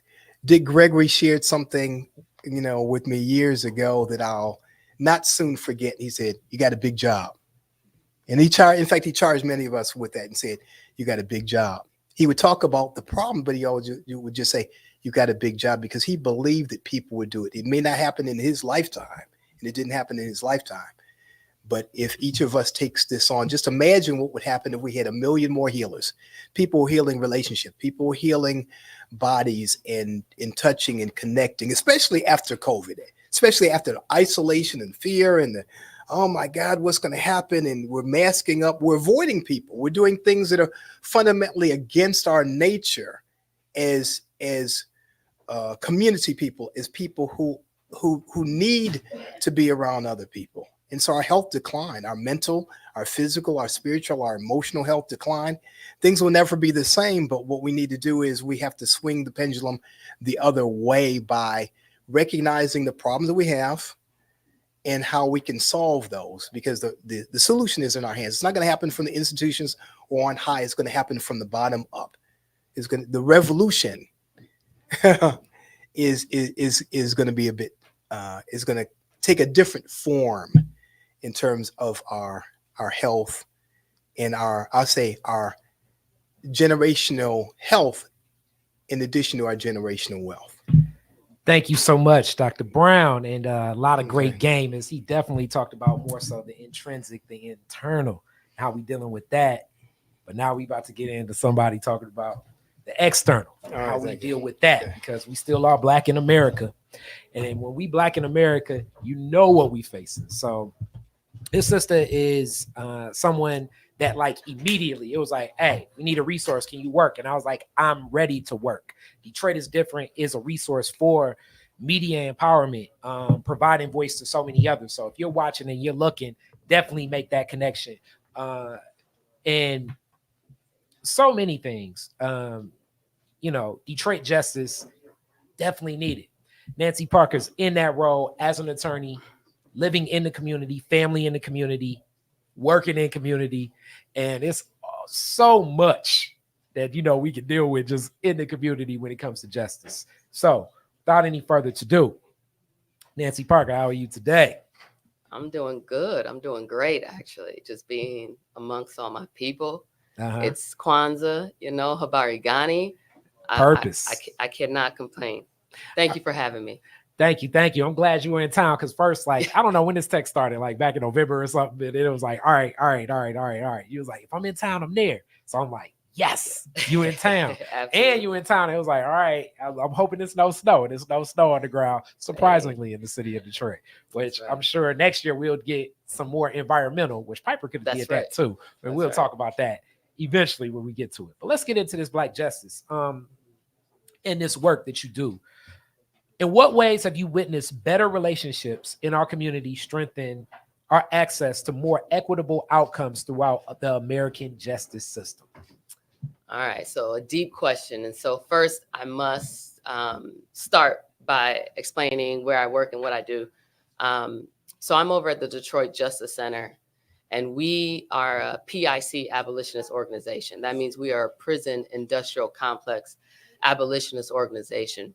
We are working alongside communities to address all the ills of mass incarceration while we tear down these death-making institutions, prisons, jails, ICE detention centers, policing, surveillance. Everything of that sort is a harmful death-making institution that has been poured into us. And so we are trying to tear those down while we build up these new systems of being in relationship with one another. And so to have the privilege to live in the city of Detroit, the West Side, this is a great time. I mean, you see community here today, but I think folks have wised up, and you're no longer seeing the old guard, which was respectability politics, crabs in a barrel, individualism. You're seeing folks recognize and identify that we're dealing with systems of oppression, that we're dealing with institutions of oppression, and there is no individual failing that leads to one's demise. It is the system that is working exactly as intended that we must tear down. So having that context, my good brother Khary asked me, you know, how have us working together created more equitable outcomes for Black folks in America? That is, it's a trick question. Because what you're seeing is that there have been some strides or some police officers convicted here and there. But all you're doing is continuing to drink the Kool-Aid by investing in that system. So the current system is not fair. While others call it the justice system, most folks who are steeped in this work, you hear us refer to it as the injustice system or the punishment system. We live in a punitive society. There's nothing rehabilitative about it. There's nothing redeemable about it. They are serving to throw people away, and specifically people that look like you and I. Black people, right? Poor people, brown people, people with deep chocolate skin. They hate us. My good sister Carolyn was up here talking about misogynoir and Black, anti-Black hate, right? Directed at women. They hate us. My being is a threat. And this is what we're fighting against. But the system that we have does not serve us. So if we continue to feed into it, at worst, we're trying to get blood from a stone. At best, we're dealing with a broken clock. It may be right 2 times a day. You may see a police officer who killed Tyree Nichols or who murdered Dante Wright. You may see some convictions and you may see people celebrating. You will not see me celebrating because we are only entrenching that system. What we must do as a people is identify that this is a harmful institution that does not serve us. So now what do? We must tear it down. We must think of alternative ways that we can support each other, that we can keep each other safe, that does not rely on these systems. And so what does that mean? What does that look like? Well, how do we get change in this country? Change happens when the folks who are directly impacted, when we take collective action, when we lead our struggles, when we say enough is enough, when we flood the streets, when we make our demands known and clear, we articulate it with no uncertain terms. Once we do that, that's where we see power shift. All struggles are power struggles, and we are fighting for that power. And we get it once we come together. And so once we slowly take that power, we now have our own agency. And so, yes, in the city of Detroit, the Blackest city in this country, which we are proud to hold that honor, there are moments where we see this change. And I think you can even go back to the murder of Malice Green. Those police officers were convicted, and that was because you had Black activism. You had a group of people that were like, absolutely no, right?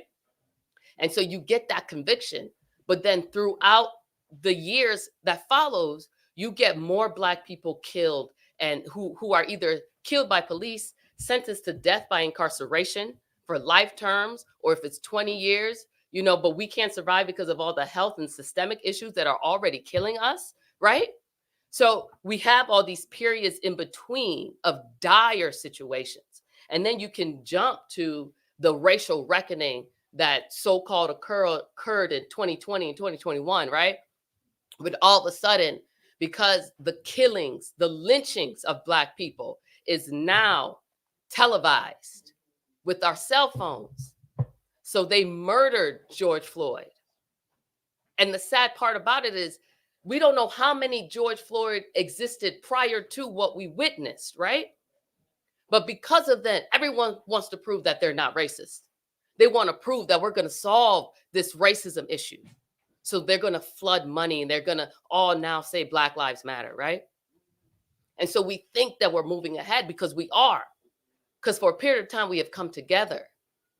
but it's fleeting for those who are not steeped in this work, for people who this is not cosplay, that I don't go home and take my skin off, that I can't say I'm tired.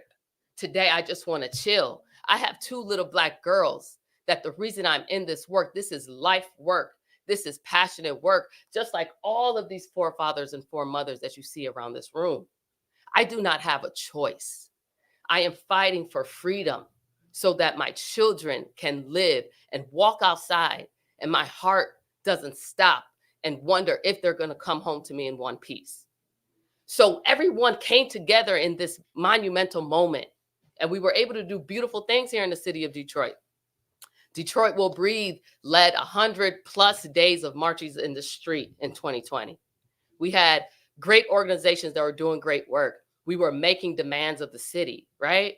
And followed that, you saw a lot of great organizing. Hakeem Littleton was murdered by DPD, execution style.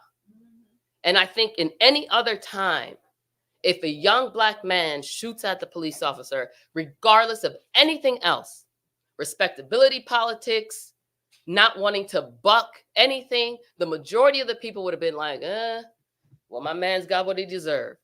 And don't get me wrong, some people still had that, that chatter. But the majority of the people said, hold on, this is not right. We must fight for justice for Hakeem. So the Coalition for Police Transparency and Accountability, as well as community members, other folks, clearly Hakeem Littleton's family, came together.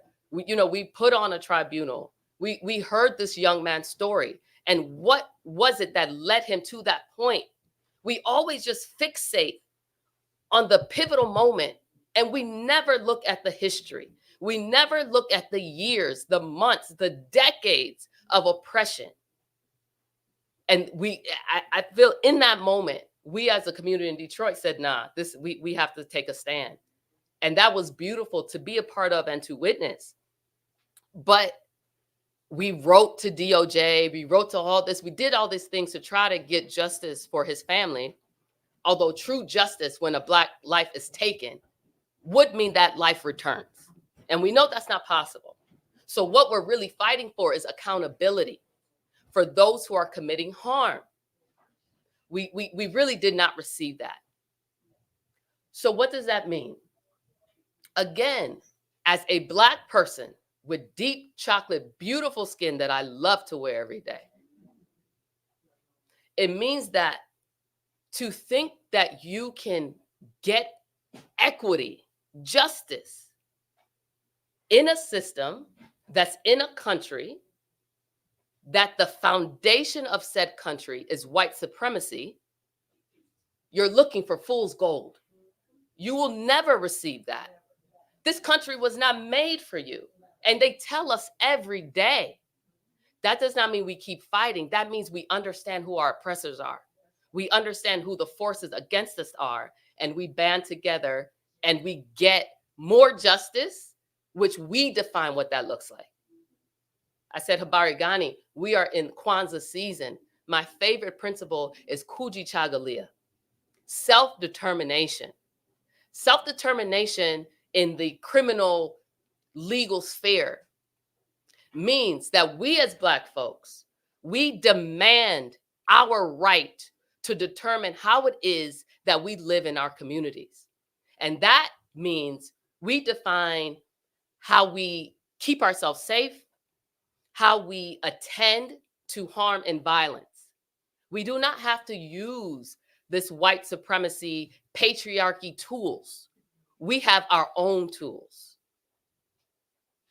I'm with it. And y'all see why Nancy be on it. I mean, I would say go back and definitely check so much of the work we've already done through the Detroit is Different archives. I mean, just so much information, what I'll call game on what it is. And if you watch Detroit is Different enough, I'm consistently saying and echoing a lot of what Nancy just said. The design of America is for white men with property and businesses.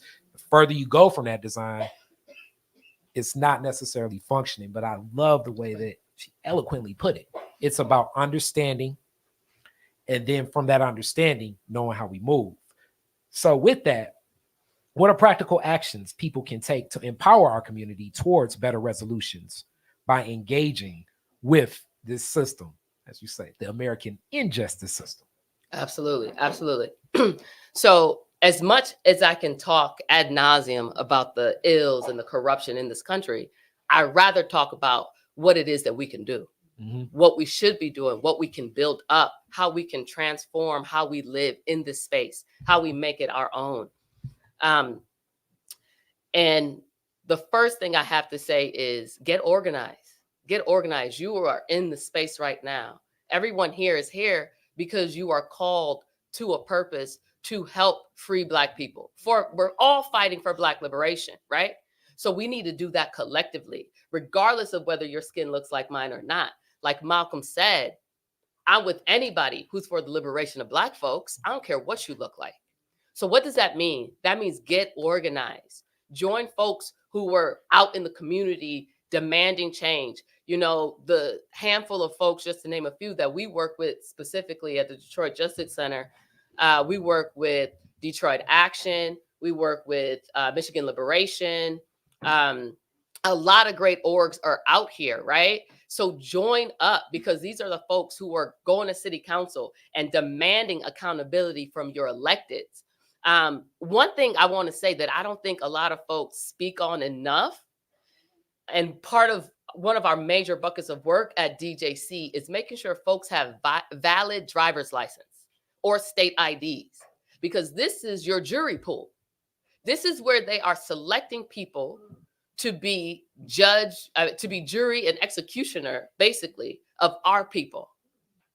So when folks are going on trial and they're supposed to be in front of a jury of their peers, many a times, no one looks like them. And they're facing these unfair sentences. Again, unfair, but literally fair, because that's how the system is designed, right? So folks, if you need help with your driver's license, if you got warrants, outstanding tickets, we know it's intentional. Again, it is not an individual failure. Get that out of your head. Everything that is happening to you is not in isolation to you. It is literally part of a system that is functioning as it's intended. But we need our brothers and sisters to have either state IDs or driver's licenses so you can be part of that jury pool. So you get organized, you get your L's, you attend and get educated and know your rights training, right? So you must understand your right before you can express it and enforce it. A lot of folks are walking deaf, dumb, and blind and don't realize it in 2023, going into 2024. And it is incumbent upon each and every one of us. But we must also each take individual accountability that I don't know what I don't know. So let me go to this workshop that's being put on, by this community group, so I can know my rights as it pertains to interactions with police, so I can understand my right as it pertains to land and my property taxes. And we see how they stole how many homes from people in Detroit. Once you understand what is yours innately, but also by being a resident in this land, you have the ability to enforce and keep what is yours, so it is not taken from you. Get educated, right? Join Divest Invest campaigns. Divest Invest means that we are trying to shift funding and resources away from these carceral and death-making institutions that are killing us. So instead of giving DPD more money and tech tools and toys and militarized gear so that they can kill us and over criminalize our people, we need to shift those money and funds into organizations, community. You heard Brother Khary gave a plug. If you got it, give to Detroit is different. They're doing the work of educating the people. Shameless plug, give to the Detroit Justice Center.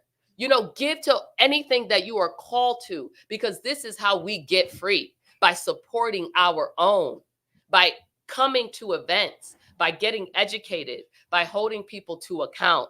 As an abolitionist, I'll be remiss if I do not say, read up on abolitionist politics. A lot of folks may not like that terminology, and I don't need everybody to get to the freedom land. My sister Harriet Tubman did not free everybody, right? She only freed some, enough. I just need those who are willing, who are open, who know that they want something different, come along with me. And if you can't get all the way to freedom, that's okay. Go as far as you can go. But guess what? I'm going to keep going. And with that, you definitely giving game. I was thinking, I was like, let me get the information for the scroll up and give some money. But it's more than that. And even sharing in these resources, as a lot of the principles in Nguzo Saba are real in empowerment and building, but sharing in these resources, that's why I'm so glad to build on this connection. And clearly we're going to do some more content together. Absolutely. But what are some of the unforeseen challenges you have faced while working to empower this work for Black folks in this American injustice system? I mean, I think a lot of the challenges are not per se unforeseen. Just the amount of trauma and terror that is out here that our people are dealing with on a consistent basis, trying to live while coming home and dealing with that heavy weight of, oh, I made it another day in a world that hates me, that is literally trying to take me out, right? But in terms of doing this work in community and maybe receiving resistance or pushback, I think the major things are,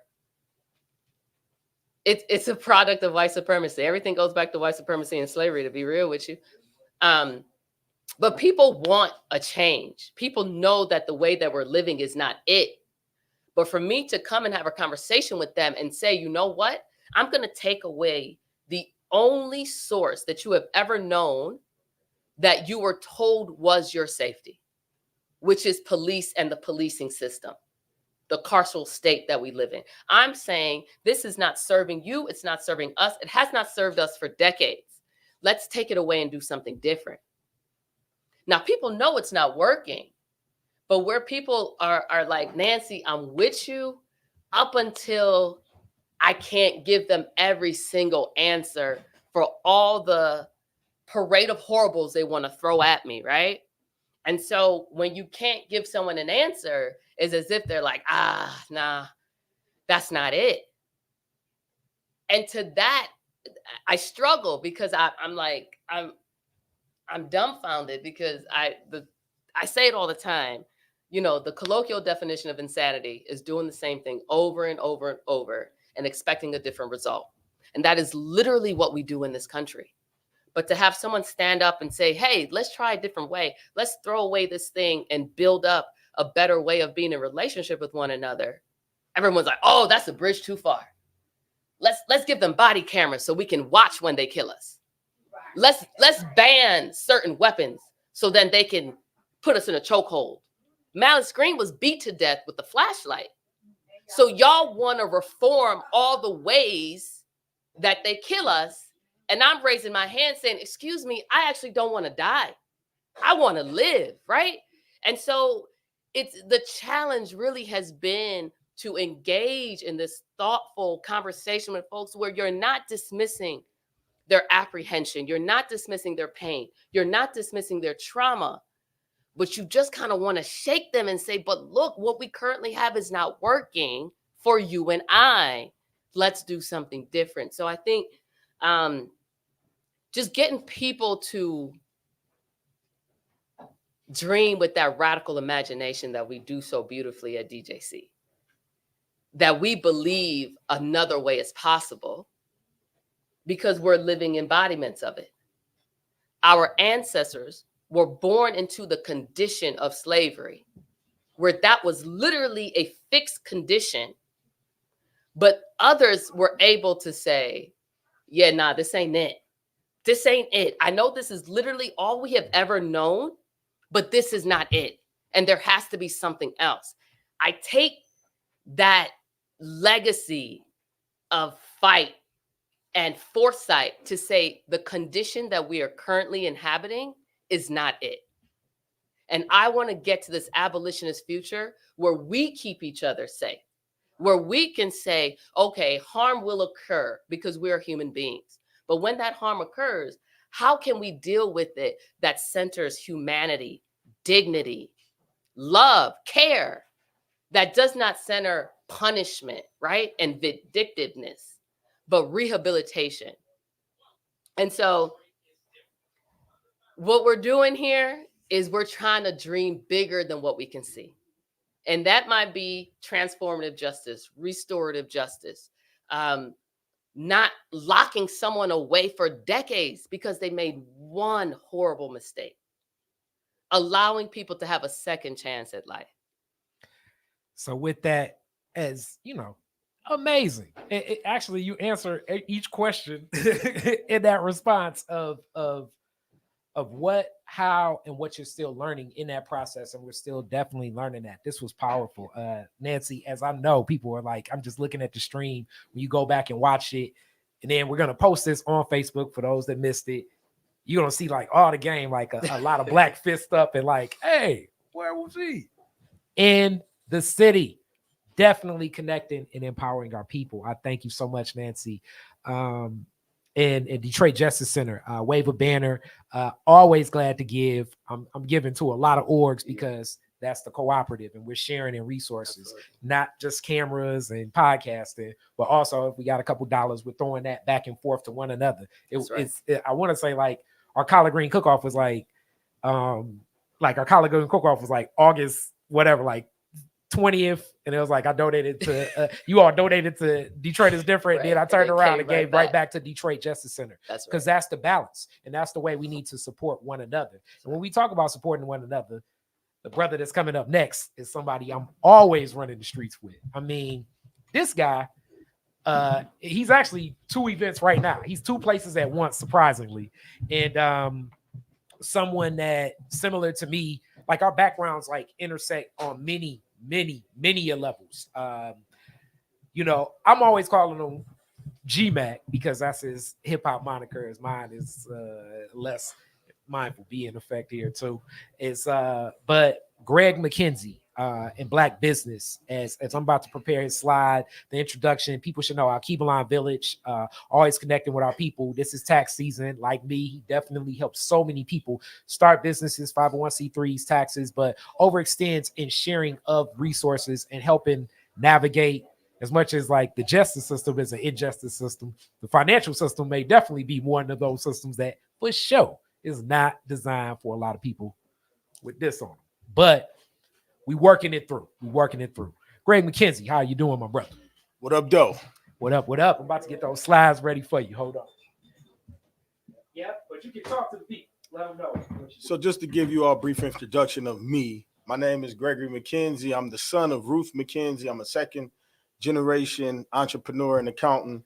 My mother instilled in me that it was my responsibility to go out and get some information that I could then bring back to my community to make my community more strong and more resilient. And so I didn't even really want to be an accountant. I was trying to do something that was exciting and fun. I thought I had a pretty good gift to gab, so I wanted to go into marketing and sales. And when I started to study marketing, I saw math class after math class after math class related to statistics and analysis. And I said, wait, if I'm gonna do all this math, I might as well do the family business. So I ended up with a degree in accounting, and that has actually been the best decision that I made because accounting just turns out to be the ultimate backstage pass, as I would put it. I mean, you are dealing with people's finances, so you immediately have to enter into the space with a high level of integrity because you are garnering a high level of trust. And so you have to take that very seriously and work with it in a way that, you know, is beneficial to the people that you're working with. And so it's what I strive to do. All right. So for this presentation and the next presentation, it's like I'm kneeling and everything. We working out the production of everything. Okay. So you can show that. I didn't even know that had that option. So we working both. We're about to work that stream. So do you see your presentation? I don't, but it's okay. It's just one slide, and it was okay intended to assist me in having some cues to remember what I want to talk about. We're gonna get that up. All good. All right. And we can roll. It's all good, you know. All right, let's rock and roll. Yeah. All right.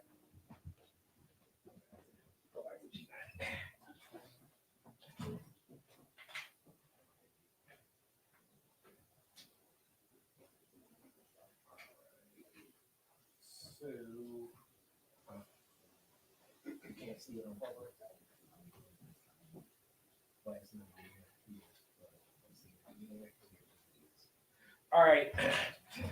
Okay, so let's just hit you with question one, and then we're going to get this all ready for you to see. What practical examples of cooperative economics have you witnessed in our community? Right on. So cooperative economics, yesterday's principle for Kwanzaa and today is Nia, purpose. All seven are just so beautifully aligned to strengthen us as a community. Definitely the healing is in the culture. But examples of cooperative economics that I've had a opportunity to participate and witness. One in particular I'd like to highlight, shout out to my brother Yusef Bunchy Shakur and the Community Movement Builders Organization, Vegan Tuesday. Vegan Tuesday was toward, as Comrade Yusef calls it, a Black economic ecosystem. And so through the Vegan Tuesday enterprise, community movement builders went out to vegan chefs in the Black community and asked them to produce a meal on a Tuesday that they would source the produce from Black farmers in the community. And then we would put the call out to the Black community to come into this Black space, the Mama Akua House, and purchase and enjoy a vegan meal. So in doing so, we were hoping to stimulate some economic activity. And we carried out Vegan Tuesday for a few years, even through the pandemic, with many people who may be in this very room who participated and came in and supported and bought meals and enjoyed and networked, and many things came out of it, more so than just the food aspect. But Vegan Tuesday is one example of those types of cooperative economics. Another example is, in my mind, it's all about cooperation over competition. So I seek to, through my position at Alkebulan Village, make it possible for fledgling nonprofits to be able to get their 501c3, have a fiscal sponsor, and then mentor them along the way to doing it themselves without needing oversight and guidance. And so we've had opportunity to do this with several nonprofits in our community, Detroit Women of Color, Black to the Land, to name a few, who came through the Alkebulan Village pipeline and were able to receive their inaugural funding, utilizing us as a fiscal sponsor, and then now on their own operate their own nonprofit entities. And so in my mind, the more of us that have these functioning nonprofit entities that are going to do things with them that are really in service of the community, then the better for us. So that's just a few examples of cooperative economics. There's some more that I can get into, but I don't want to talk super long. All right. What is the practical purpose and value of relationships within community and the business ecosystem? Absolutely. So, relationships is the cornerstone of the whole thing. My relationship with Yusef Bunchy Shakur started from us. He likes to tell the story of being janky promoters. We brought Dead Prayers to town in 2013, and neither one of us had promoted an event of that scale or that cost or all of the things that came along with that. So, but through that experience, we learned a lot about each other, and it strengthened our relationship. And when we did Vegan Tuesday, it was the relationships that made that possible. We talk about a collaboration like Village Pizza, where It's Food Detroit and Brittany March, a fabulous pizza chef. If you don't know, you should know. Check her out, vgnpza.com. You can get pizza every Sunday and every first Saturday. But a collaboration like, and there's a picture of her right there on the graphic that just popped up. A collaboration like Village Pizza, where Brittany March provides a pizza program for the youth to learn and have a job opportunity in the pizza business while being incubated in the nonprofit so that she can learn her business at the same time. So, those types of things come through relationships that you just can't get unless you have them. I think it's like the mycelium network of this Black economic ecosystem that we're talking about. It's certainly the relationships. We just finished a Kwanzaa ball that was a collaboration between Avalon Village and Alkebulan Village. Relationships between Mama Shu and Infadishi Marvis Cofield that go back decades that make things like that possible. So I think the relationships are the glue. They are the network that make it all possible for collaboration in cooperative economics. And with that, some of the fear questions just to grow from and connect to. Sure. As you know, we getting this tight. Thank you for everybody tuning in. The stream actually is going up with more people tapped in. That's all love. Great. Lori Parks is here. So shout out Lori in effect, but in the stream too, all of that, you know. What are some of the unforeseen challenges you face while working to empower Black businesses in the Black community? You know, some of the unforeseen challenges we face is, you know, unexpected misunderstandings.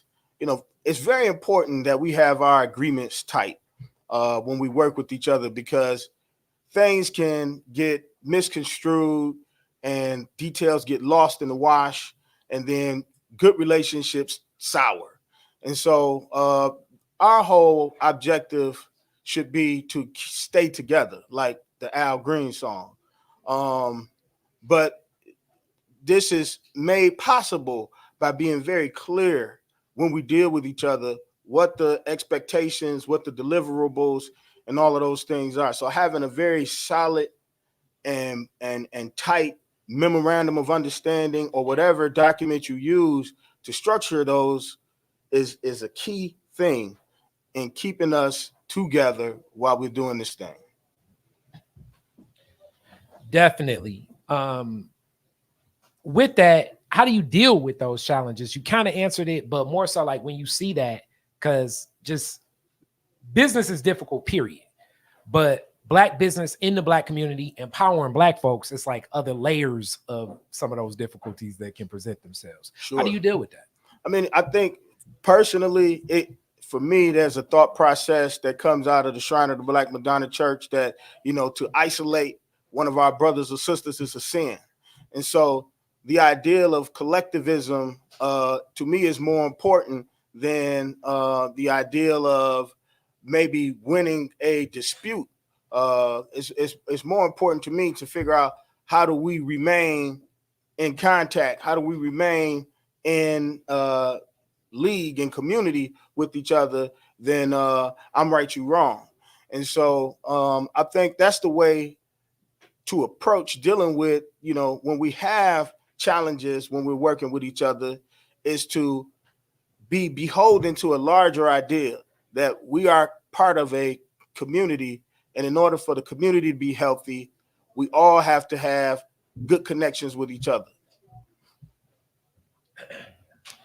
So with that, we close on this one. What have you learned, and what are you still learning with these challenges? You definitely touched on some practical examples of what that can be and how to get started and, you know, get going. But what have you learned, and what are you still learning in this connection?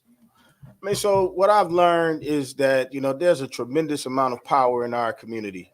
We have everything we need. And, you know, this is said in a cliche form.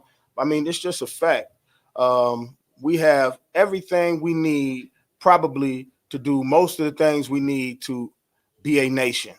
And so I think the most powerful thing that we can continue to do is to collaborate with each other, to find creative ways in the spirit of tomorrow's principle, to link with one another, to solve the problems that we have collectively, utilizing our collective strengths and skills. So with that being said, thank you so much, my brother Sure, G Mac. no doubt. As I'm coming and we close today's event. And I know we're going a little overtime. It was 2 hours, but y'all know what it is. You know, y'all could have been here for like 4 hours. You know, we start talking and building. Y'all on YouTube anyway, and Lord knows what you probably watching on YouTube is nothing like this for Detroit, for our people, and what's connecting. This is powerful. The next person, y'all know this one is somewhat close to heart always when we talk about what I've learned and what I'm still learning in media, and my sister in arms on so much. If it's one thing, people always call it her about me and vice versa.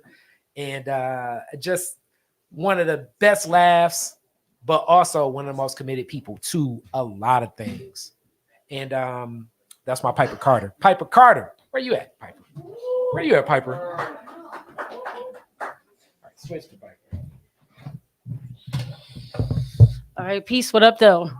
What up? What up? All right, hold on. We got Yeah. go with third right first. Okay. Yes.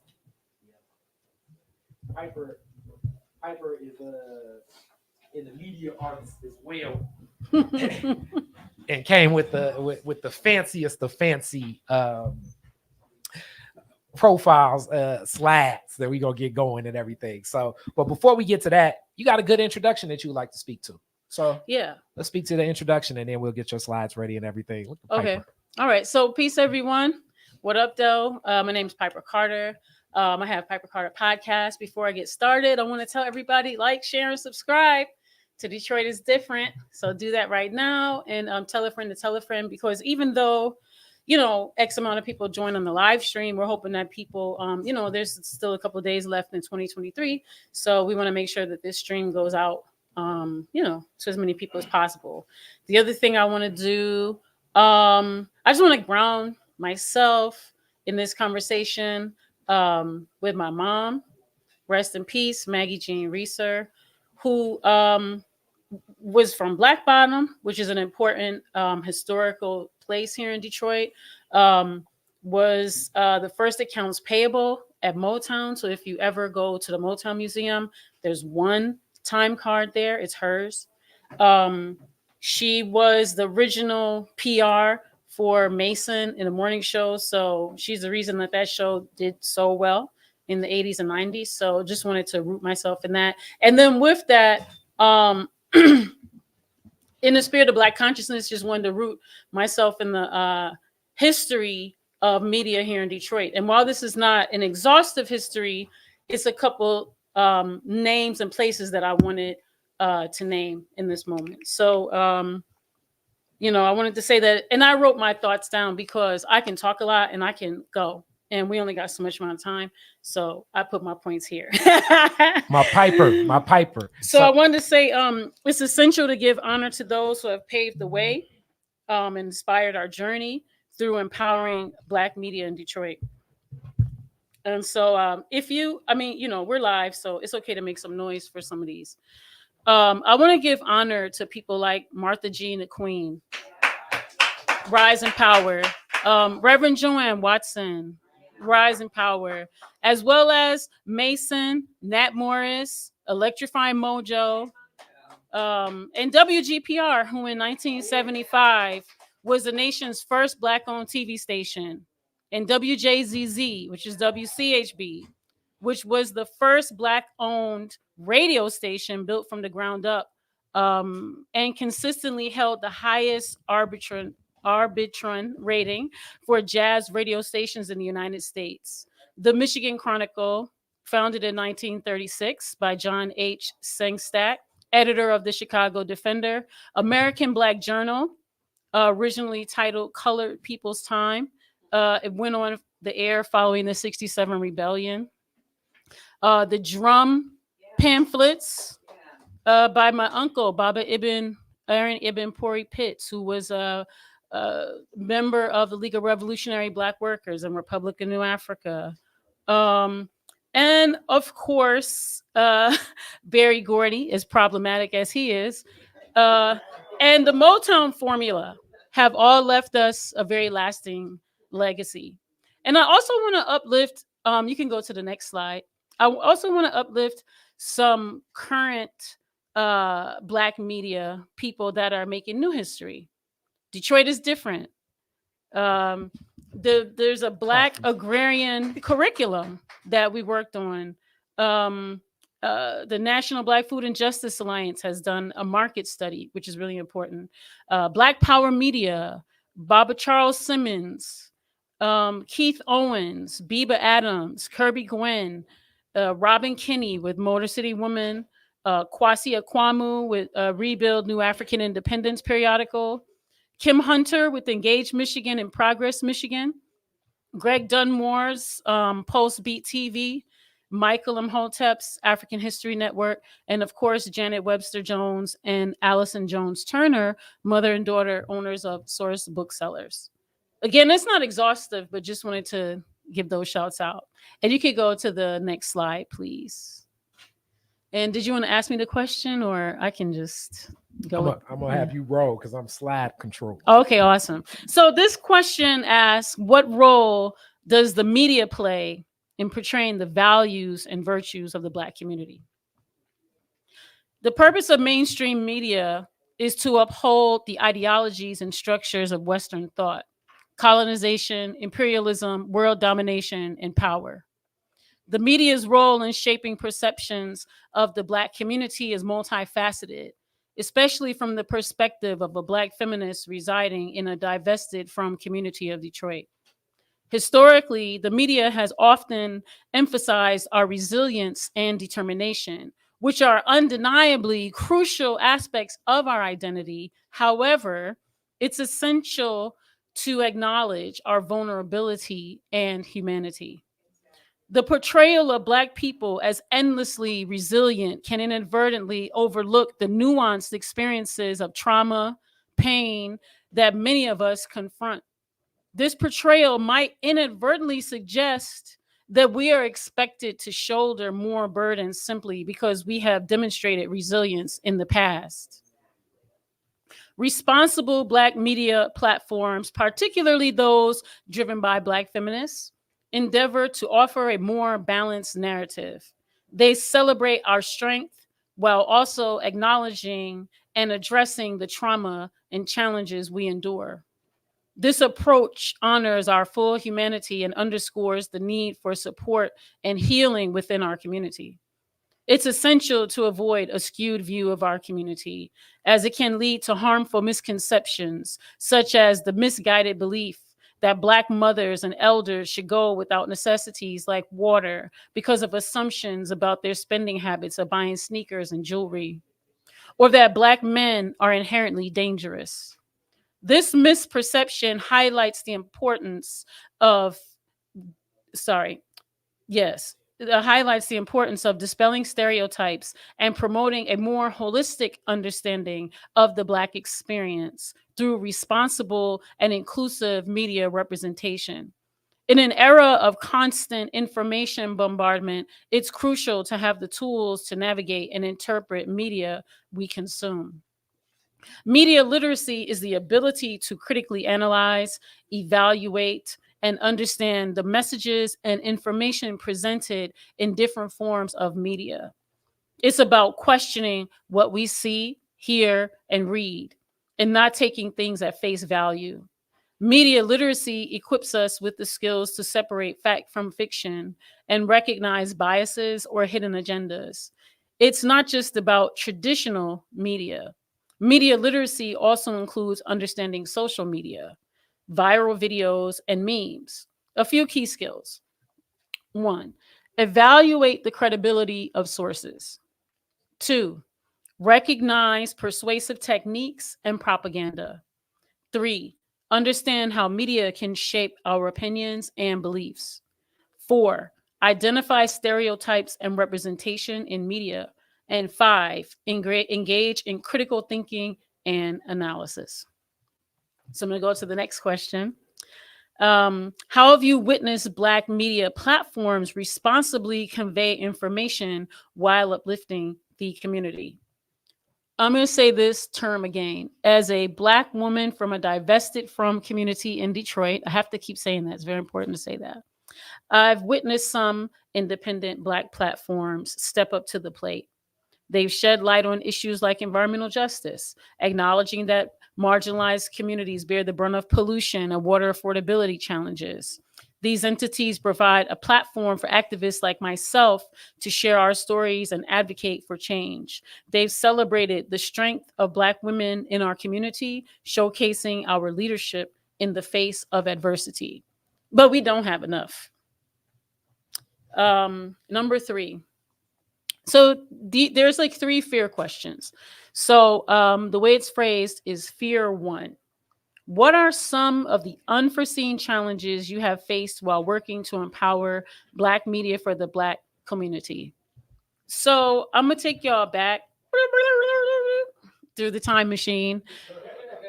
And I remember when when Radio One created a conglomerate and shut down Black radio, which eliminated the decentralized local culture in exchange for one identity controlled by one source. Also, just wanted to note that corporate entities with Black hosts are representation, not Black media. I got some suggestions for readings, but I'll put those. We'll send you some of those. But there's one from the New Yorker, When Americans Lost Faith in the News. That's really incredible. Talks about how the CIA controls our media, and that's I need to do a whole podcast series on that. And then want to give credit to Dr. Jared Ball, who's a inadvertent mentor by accident, probably unintentionally. Empowering Black media within our deeply divested from Detroit community has been a persistent struggle with an often overlooked critical dimension. As a Black media maker, I've witnessed a troubling pattern where we are consistently told there isn't enough support for nor interest in our perspectives, made to feel undervalued and denied the proper investment that our voices deserve. Simultaneously, we see white corporate entities and startups effortlessly securing full funding and being heralded as trustworthy sources. This stark contrast is deeply frustrating. Black media outlets often find themselves grappling with the challenge of securing the necessary resources, while those with significant funding often approach our community with a capitalist, pro-corporation agenda. This imbalance can lead to the co-optation of Black voices to advance corporate interests, leaving our genuine narratives and media outlets marginalized. Navigating this complex landscape demands constant advocacy for our value and commitment to ensuring that our community's authentic voices are amplified. We must actively direct the resources and investments we deserve toward our platforms, preserving our dignity and autonomy. It's crucial to acknowledge that Black people are entrenched in systems of oppression, exploitation, and indoctrination. This includes the erosion of critical thinking and menticide that can perpetuate harmful stereotypes. People often consume media in fragmented ways, watching clips taken out of context, which can further distort our perceptions. Our community faces an insidious campaign from culturecide to genocide, and the media plays a significant role in shaping our self-identity. Unfortunately, sensationalism, particularly when it comes to Black suffering and death, tends to draw attention and sell. Algorithms often reward channels that perpetuate hatred towards Black women. We should remember stances like Mark Lamont Hill being removed from his platform for advocating for Palestine, which highlights the importance of having our own independent media spaces. Despite these challenges, we remain committed to addressing them, advocating for our dignity and ensuring that our narratives authentically represent our community's experiences. There's just 2 more questions, y'all. Fear question number 2. How did you deal with these challenges? Addressing these challenges has demanded studying African history and politics, understanding the role of the state-sponsored messaging in serving as a war machine, and COINTELPRO in diminishing how African people have won rebellions and practicing a spirit of solidarity. Within our community, we forged alliances with organizations and activists who share our values, enabling us to pool resources and magnify our collective impact. We remained adaptable in the face of a rapidly evolving media landscape, embracing new technologies and ensuring that our message reaches our audience through various platforms. Throughout this journey, we've remained steadfast in our commitment to unbiased reporting and advocacy. We've recognized the significance of offering a unique perspective that authentically represents the experiences of Black people in our community. Our dedication to content curation, performance, and influence remains unwavering, allowing us to navigate these challenges while remaining true to our mission. It's also essential to underscore the importance of monitoring our social media consumption, or just our media consumption, being mindful of what we consume.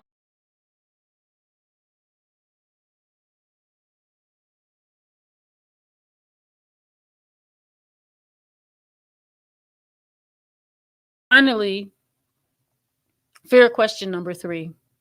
What have you learned and are learning from these challenges? Again, I want to lean on Dr. Jared Ball, who, if y'all ever look at Black Power Media, he does a lot on media literacy. And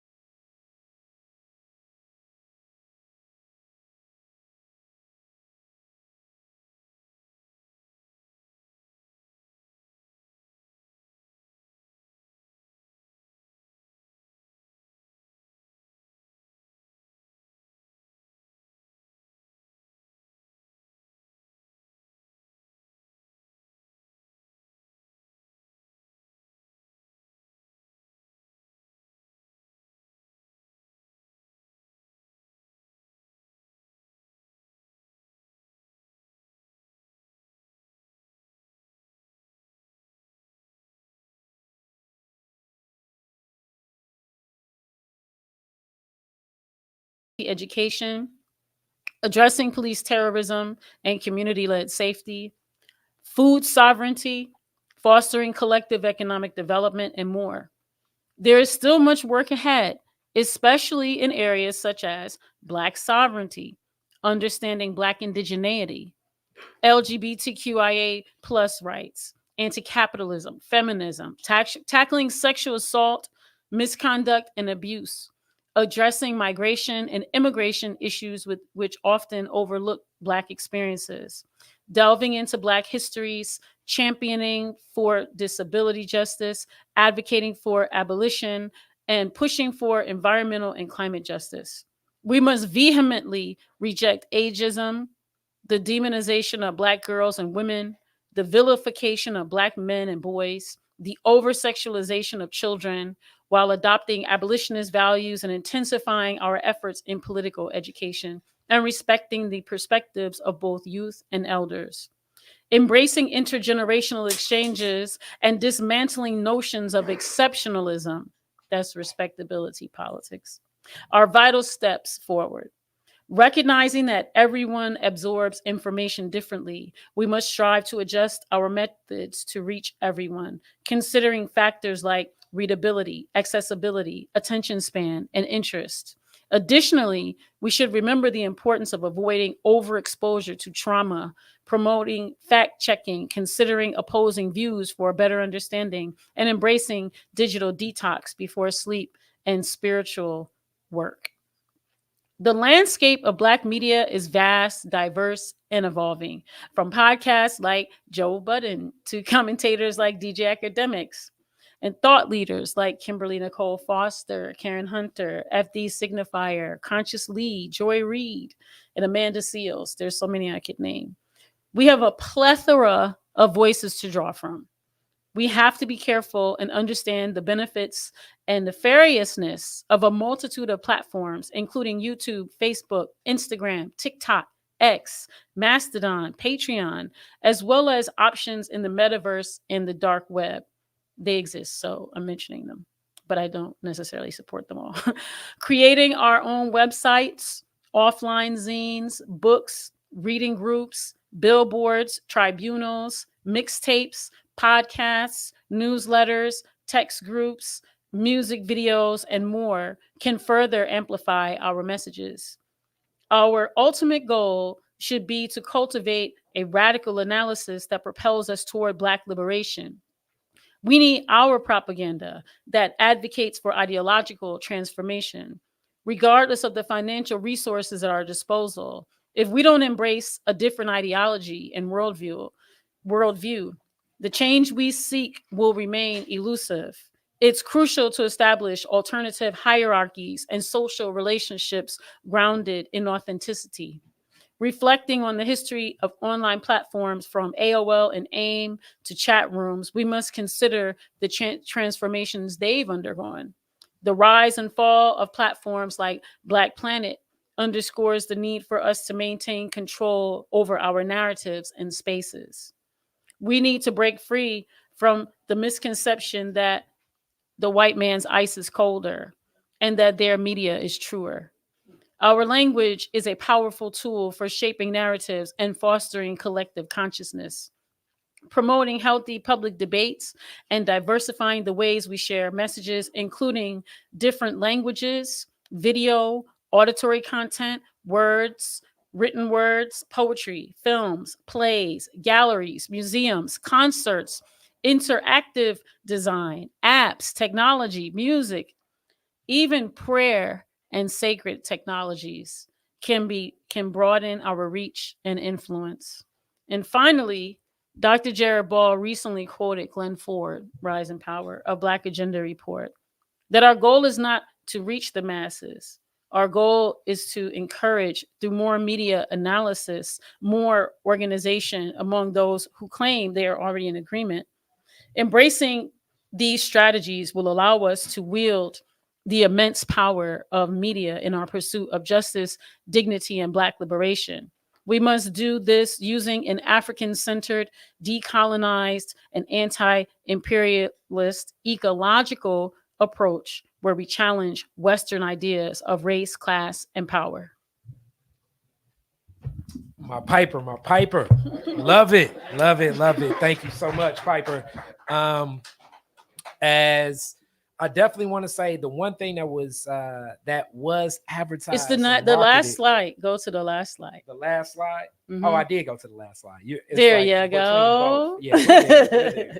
The last slide is there, but I was going to say that in this is year 3. We're growing more. I was interacting with the deck. Piper had me more on my media, and I love it. And with that, someone that we definitely share in Black artistry. And we're going to talk about more topics and more things. Please give us feedback as I'm still seeing the stream and the comments as we put this together. This is a production studio we bring to Mama Akua House every time we do this. And I'm going to continue to connect with not just Yusef now, but we're extending the family as it's more topics. It was a lot of people that came out, and right now they're enjoying some of the soup, or I think something Dr. Jesse Brown did. So something healthy, is definitely connecting. That's Baba Victor in the back. I hear it already. And but Halima's healing up. We will definitely be talking about Black artistry. It's a lot going on when it comes to Black artistry and expression that do connect to culture. Remember, Detroit is different. Culture, creativity, community. We're definitely pushing that, and empowerment. That's the premise and the background of what we do. So with that, we got to, the goal was to get to 3. We got y'all to 2:30. So I think that or 2 hours, 30 minutes. I think that was a solid presentation. I know it's a lot of questions and exchange that I put into the post. We're here at Mama Akua House.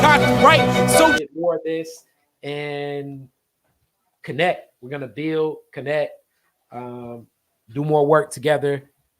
Thank you so much for tuning in to this. Peace be.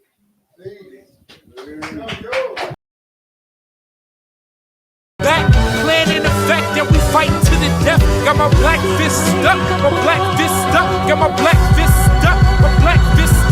We already got them. Quarter when they watch it. Thinking we ain't real, yo, the whole team shot them. Got my black fist stuck, got my black fist stuck.